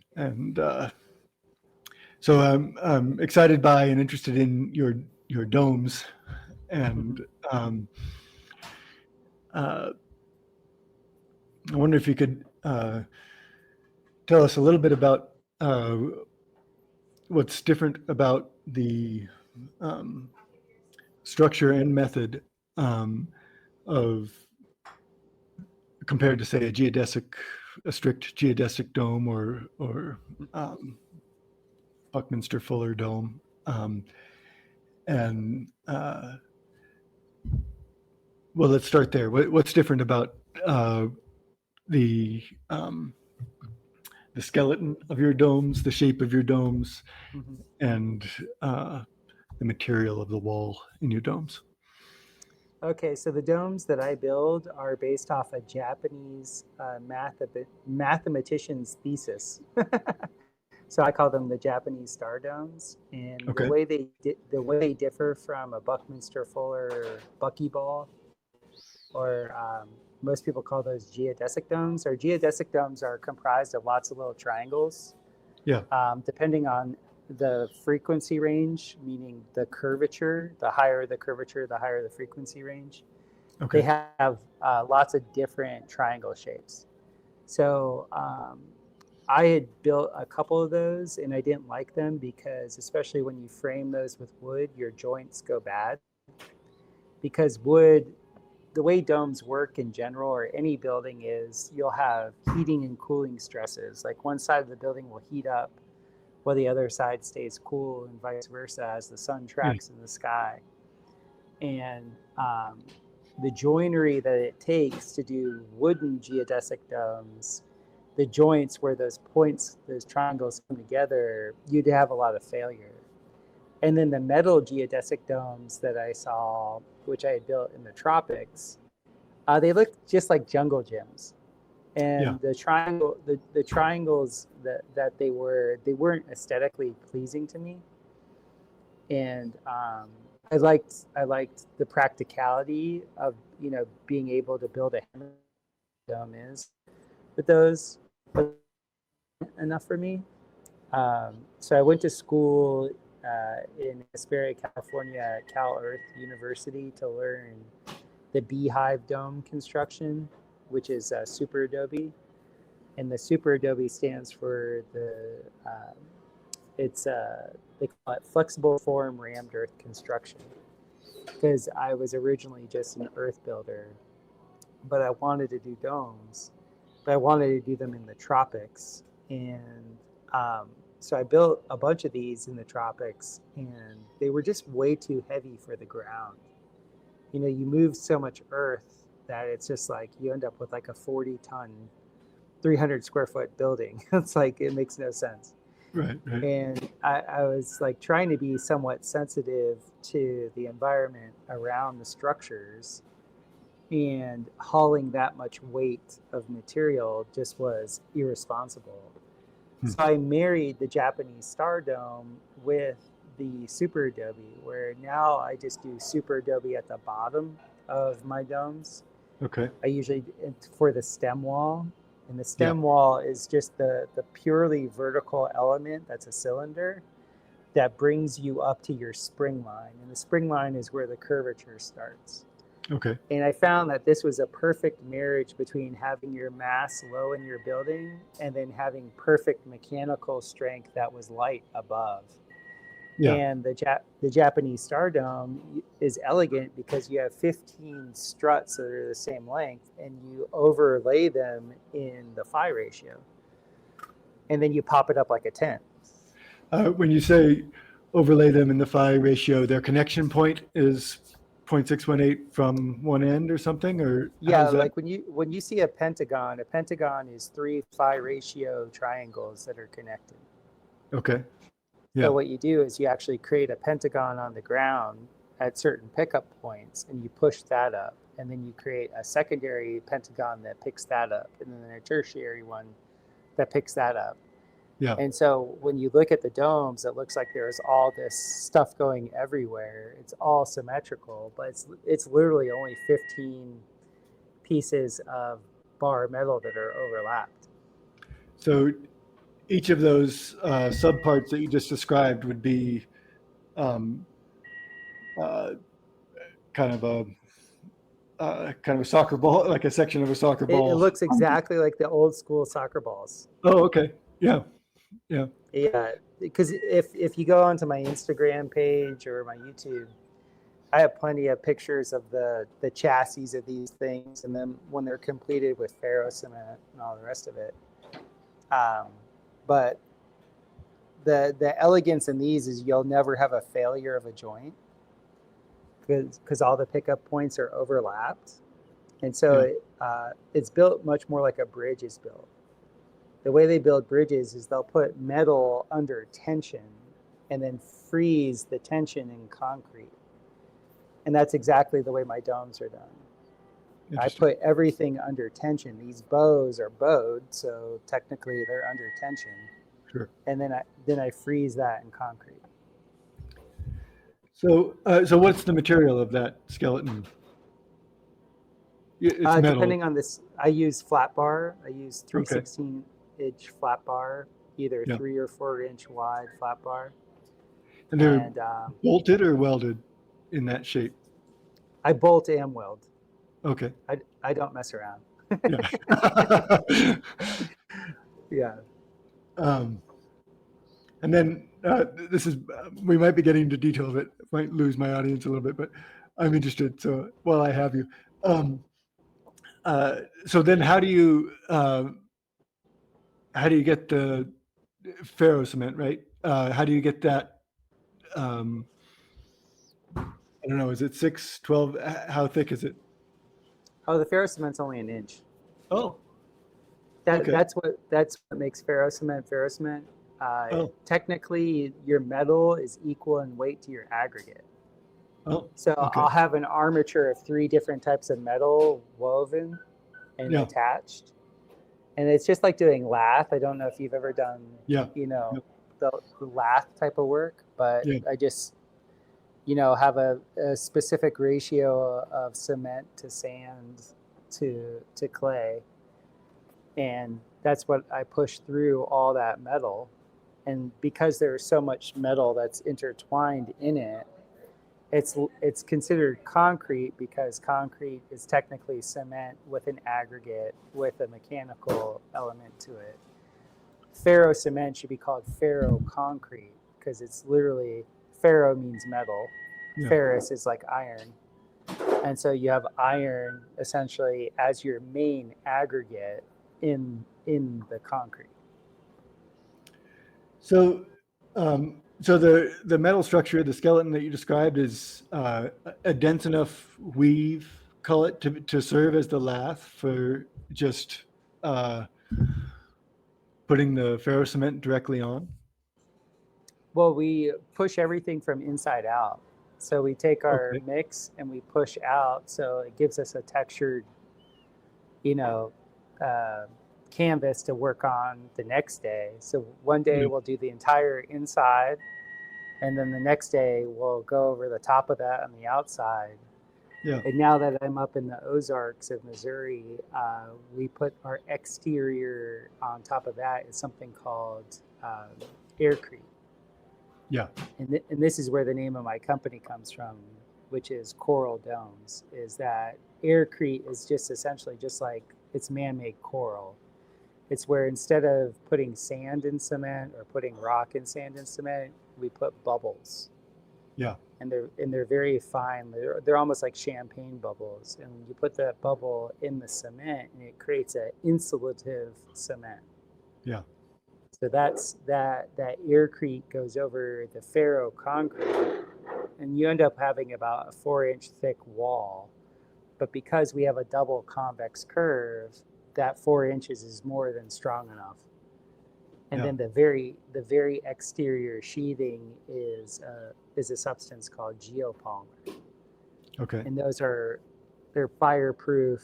It's an incredible substance.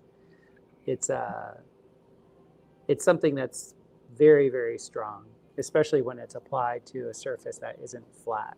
Like none of my surfaces are flat. They're all, bulbous. They all have a curve. Is the geopolymer kind of ceramic-like or something, or um, is it painted on or troweled on in the same way, or? It's troweled on. It's very thin. It'd Okay. just be like putting a skim coat on. Yeah. Mm-hmm. Um, Yeah, like when you think of geopolymer, you think of Roman cement. Like right. all these ancient buildings that, I've been very intrigued with. Like they're comprised of something called Roman cement. And the scientific term for a Roman cement is a geopolymer. Okay. Yeah. Um, so when you design these, you're also, if I'm understanding correctly, where I've heard you elsewhere, you're kind of tuning the internal resonance mathematically in some way, or do you have a dimension that you have found works and you stick to that, or maybe I misunderstood to begin with, but Well, the reason why I like this system is because I can scale to any size. okay. So the smallest I've done is a 16-foot diameter, and this year on the books we have a 42-foot diameter that we're doing. Yeah. But usually I like to do it modular. So when I'm designing for my clients, I usually do multiple domes and Sure. kind of make like a little village of them, and then have Yeah. really nice connecting breezeways and Yeah. rotunds and all those types of things. Yeah. Cool. And in your mixes, you also use basalt sand or something like that to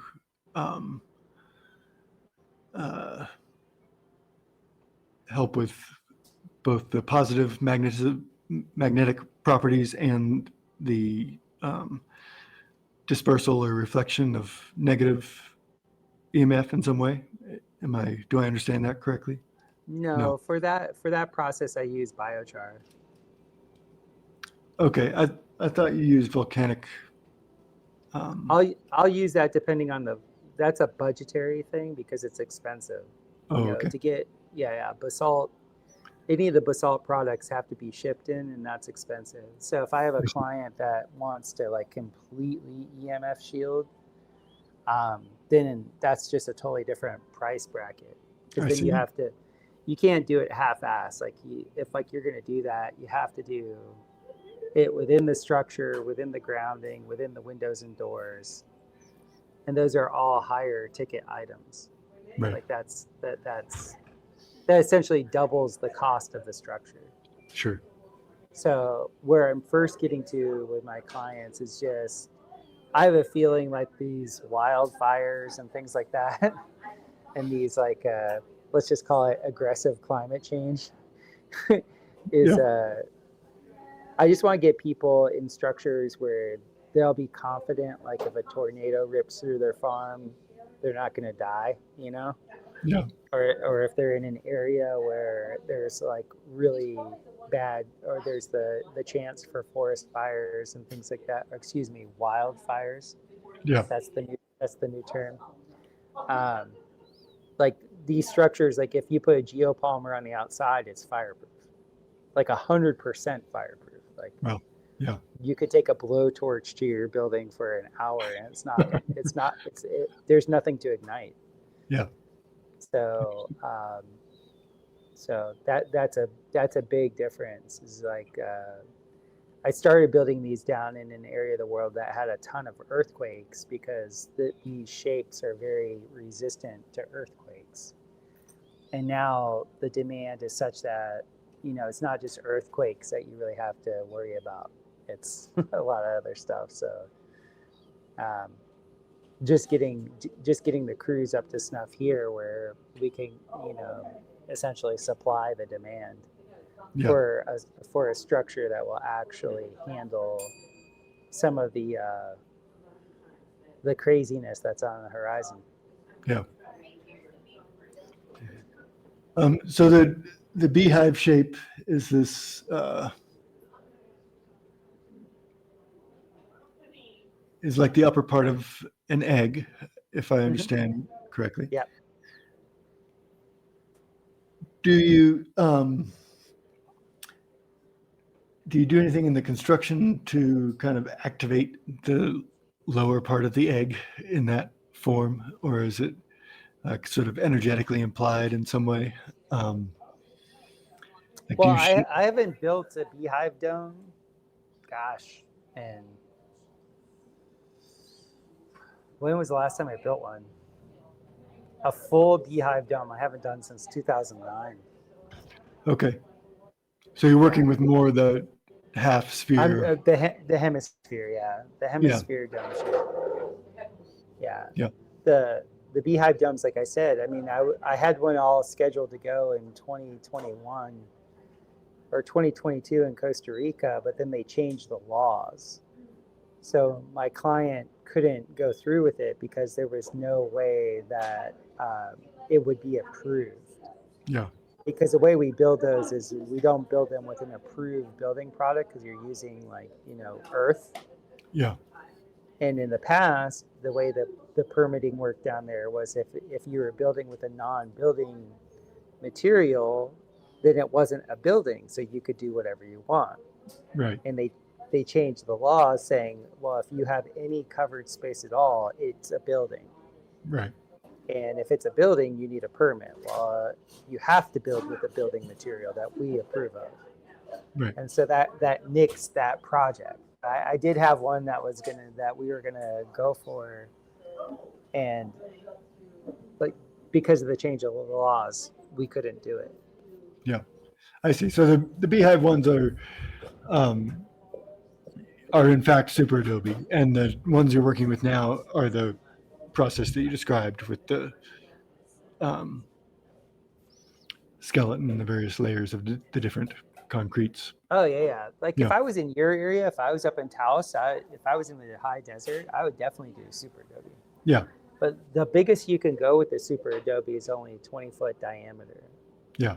So you end up having to build, if you want any decent size of home, you're building like at least 3 or 4 of those Right. connected. And then if you're building 3 or 4 of those, you're talking about moving, 150 tons of material. Yeah. Yeah. Backbreaking. Yeah. Yeah, it's not just moving 150 tons, it's shaping it. Because Yeah. super adobe is flexible form rammed earth construction. Right. Right. So that's why my elbows get really, really sore, because you're just Yeah. ramming that earth. Yeah. Yeah. And you have found that the installation of domes, the construction of domes, attracts water. Yes. The not the male ones, not the beehive ones, but Oh, okay. the Yeah. feminine ones, the hemispheres, they definitely they attract water and they pull the water table up. Okay. Yeah. Yeah. This is actually Schauberger taught this, and other hydrologists. Like if you have a spring that is going weak on you or anything like that, you can just put like a small little dome over it, Huh. and it'll draw the water up. It has a similar frequency ionization effect to what's called the Nubian pyramid, Okay. which is a pyramid where the top it's at a 72-degree apex. The super steep one. Yeah. Yeah. I think regular pyramids will do it too, the 52 degrees. Yeah. Because the 52-degree ones actually encode water. It encodes the incommensurate geometry between hydrogen and oxygen. But I know for a fact, like I now have a dozen direct world examples of the hemisphere over a certain area definitely brings the water. Yeah. Even in just a skeletal form, you find? Yes. Or yeah. Yeah. Interesting. Especially the skeletal form of the Japanese star dome. Okay. Because the Japanese star dome, this might trigger some people, but that phi ratio that I keep talking about, when you look at the Great Pyramid of Giza, if you were to see 1/3 of a shadow side relative to 2/3 the lit side, and then make that whole profile 2 dimensions, that gives you the incommensurate geometry of water, which is 108 degrees at top and 36. That actual ratio that's going on there, that energetic component is the triangle that a pentagon is made out of. It's made out of 3 of those. Okay. So that's why in magical rites they use the pentagon and the pentagram as much as they do. Is they're, depending on what their intention is, they're just using the power of water, because we live in fluid. Yeah. The star domes that I make, they use that energetic pattern is overtly done with conductive material. Right. And so since my stem walls are mainly comprised out of a super adobe that's made mainly out of quartz powder, Yeah. you end up having some very, very strong energetics, like extremely strong energetics. Yeah. Yeah. So it's really remarkable, because I have 4 of them near my farm. Like literally my neighbor's property has them. And when we got here, we were in a drought, and we're not in a drought anymore. Yeah. Cool. Yeah. And are you planting bamboo in your current landscape as well, or is that experience was more of a Costa Rica based experience? Now I'm thinking again of how I've heard you talk about bamboo as attracting water in this way as well. I am not planting bamboo just as of yet, because I'm not familiar with all the different species. Yeah. And the local species that I've seen here, my friends have so much of it that I don't feel any need to like plant it myself. Yeah. Yeah. I'm not drawn to it like I was in Costa Rica. In Costa Rica, I really wanted it because I was using it as one of my main building materials. Right. Right. I'm not going to use it as a building material here. It's not appropriate. No. Um, so I'm jumping around a little bit because there's just kind of pieces of your uh, ecosystem that interest me that I want to get to before we wrap up today. But um, I'd love to hear a little bit about uh, your development of your biochar relationship, I guess, but also, the process. And um, I think I saw one of your uh, a kind of brand new iteration of your burner. Mm-hmm. Uh, so that's a very active, I think, development area for you. Um, Yeah. so Well, maybe, it is a little bit in popular terminology right now. Maybe say, I think you have a sort of clearer and more limited definition of what biochar really is. So maybe if you could start with that and then talk to me about your process of making it. yes, biochar is pyrolyzed carbon. So pyrolysis is when you cook anything that's organic, meaning anything of carbon, to a point where all the volatiles, all the gases escape in a low oxygen environment. That's the key. Okay. So when you have pyrolysis, you have very low oxygen. And so I've experimented with 4 different, homemade ways of making biochar. And the difference between, say, a rocket retort, which is my invention, where there's next to no oxygen that gets to the cooking of the carbon, relative to, say, like a pit burn or these units that are called a top loading updraft gasifier. All those units, they will give you charcoal. They'll give you something that looks like biochar, but the charge is different. The charcoal, the carbon is black, the carbon's black with all of it, but the biochar is specific. And the way you know this is like when you go to the hospital under toxic shock, they'll give you something called activated carbon. They don't give you charcoal, they give you activated carbon. Well, activated carbon is biochar. And Okay. what makes it activated is during the process of heating the biomass, making that biomass expel all of its all of the gases. As it's expelling all those gases without oxygen, the oxidative stress is only thermal and kinetic. It's not a chemical oxidative stress. Okay. The oxygen itself is deprived. So what it does is it makes the life of that carbon negatively charged.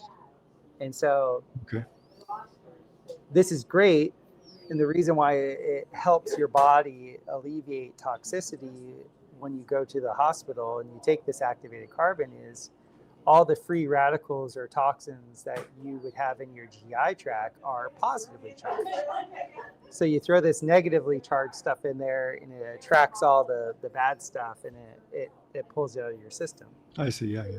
Well, in nature, this activated carbon or this biochar, the charge of it and the fact that it's so diamagnetic does 2 things specifically to the charge. It attracts a very specific bacteria profile. And that bacteria profile, the way you should think of bacteria, they're the alchemists. They're the ones that go and they convert everything from one thing to another. Yeah.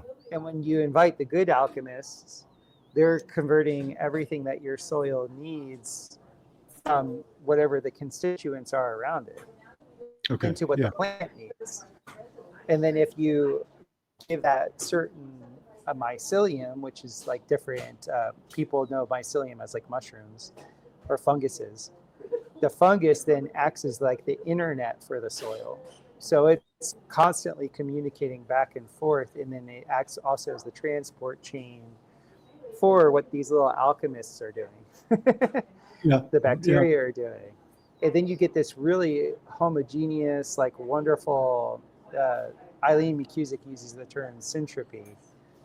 You get this synergistic compounding effect where everything is helping everything else in a reciprocal way. And then you get this supremely alive medium that your plants are in, where just like a healthy GI tract in a human being, it's not saying that you need to eat gold because your body needs gold. It means whatever you eat, your body can convert into gold, into what the body needs. Sure. And so that's the way we're treating the soil with this carbon amendment. And pyrolyzed carbon, I mean, that's just like one of the benefits. Like it was literally like a miracle. When I found this out and started implementing this in my farm in Costa Rica, it it was a miracle.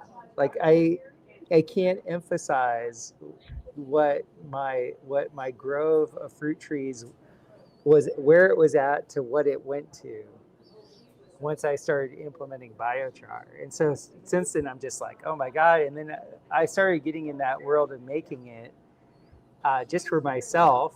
And I had friends that had like very high end nurseries. And then a lot of the permaculturists I knew were like into it. And then so I started like, trading things here and there and doing this and that and the other. And the next thing I know, one of my clients has the biggest durian and bamboo farm in Costa Rica.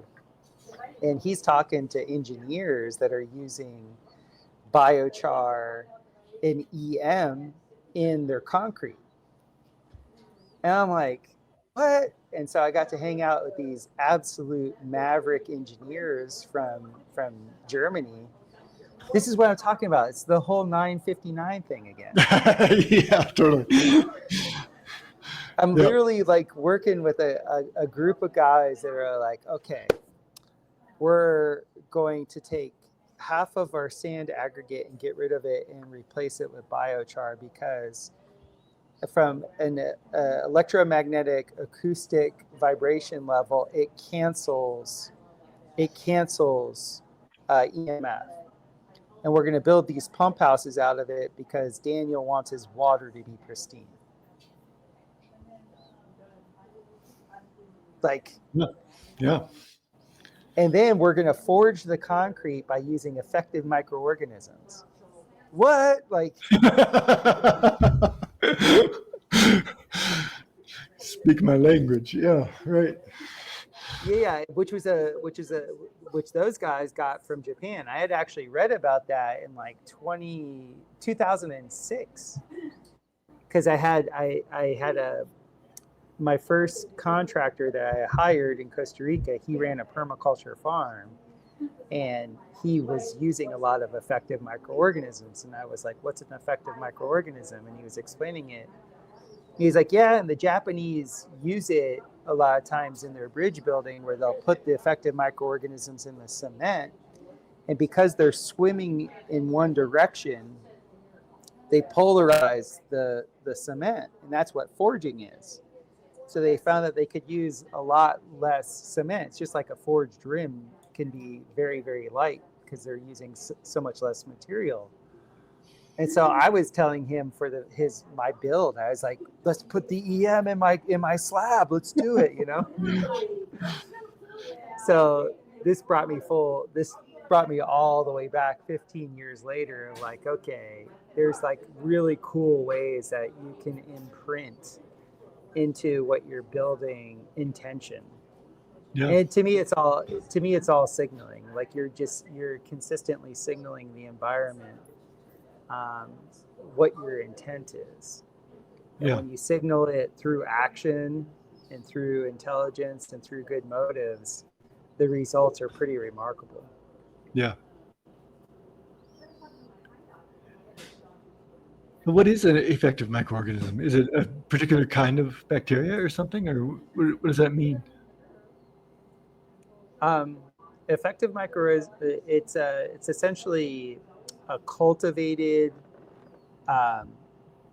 I don't know how to say, like bacterial colony Okay. that has a specific metabolic reaction that you're looking for. Okay. So depending on where you are in the world, you want to go into the wooded areas or anywhere where you see mycelium. You grab the mycelium and then you can cultivate that by feeding it molasses, feeding it cornstarch, feeding it certain things that are carbohydrates, and then aerating it. Okay. And then you end up getting this hugely aromatic like fluid that's just teeming with life.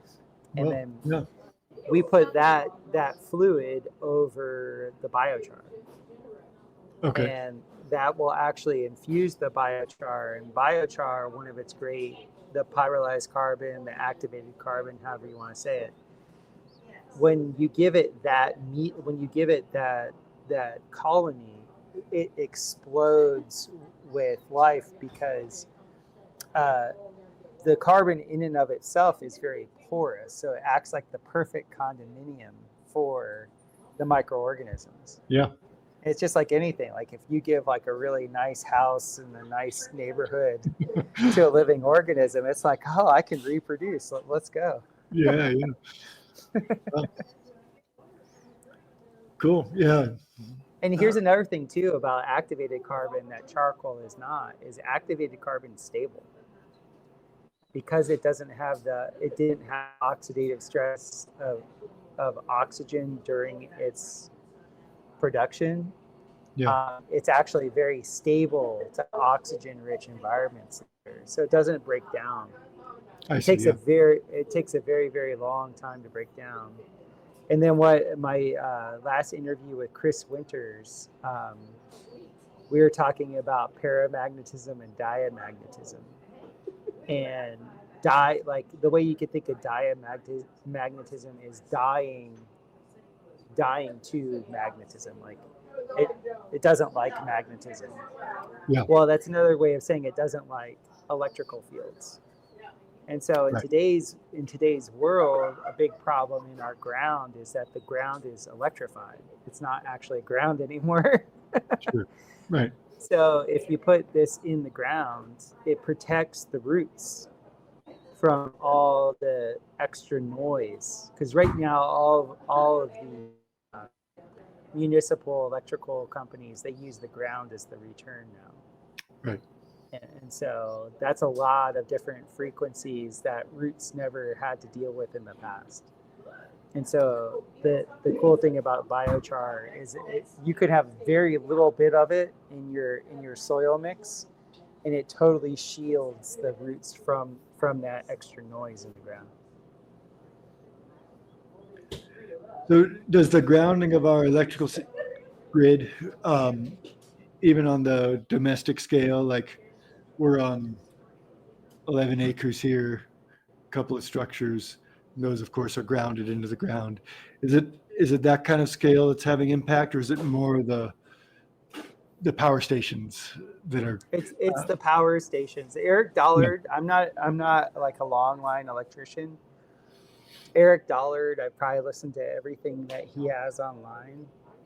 And he's somebody that engineered at a very high level electrical systems. And I still get confused with neutral and ground. Sure. But in the past, he said especially the substations, had a return back to the power station. And he said starting about 40 years ago, they started to get rid of the return and they started to use the ground as the return. Yeah. So they essentially inverted what Nikola Tesla was doing. Nikola Tesla's Wardenclyffe Tower was a tower that was going to transmit electricity, but it was going to transmit it through the ground. It was going to pull it from the air and wirelessly transmit it to everybody, but it wasn't transmitting it through the airwaves. It was going to send it through the ground. And it would have been within a frequency range that was life affirming. Sure. You know, not at the frequency ranges of our hot electricity right now. Right. And so there's all this extra. The way you could think of electricity when it's not used, you can think of it as noise. Yeah. And that noise now, instead of it going back in the power line, back to the back to the source like the Matrix, Right. it doesn't do that. It uses the ground as the return. Yeah. Because everything that's electrical has to be a circuit. Right. And so, yeah, that's the way I understand what he was explaining. It could be wrong, but I get the spirit of what he's saying. Yeah. And in with the biochar, it plays out. Like the anecdotal evidence is there that it's like, oh, this totally cancels the noise. Yeah. Like I'll put my cell phone in a box of biochar, and I'll be in a 5G lit space, like, whatever, zero signal. Yeah. Interesting. Yeah. Yeah. Cool, man. But there's a lot more that you think and talk about that I would like to get into, but I feel like maybe this particular conversation has run its course, and Yes, maybe we sir. need to get together again sometime. But I appreciate you making time, and really enjoyed our meanderings and the doors we opened. Awesome, Ian. I'm looking forward to our next convo. Right on. Thanks, man. So I'll cut the recording here, and then we can sign off offline here. Sounds great.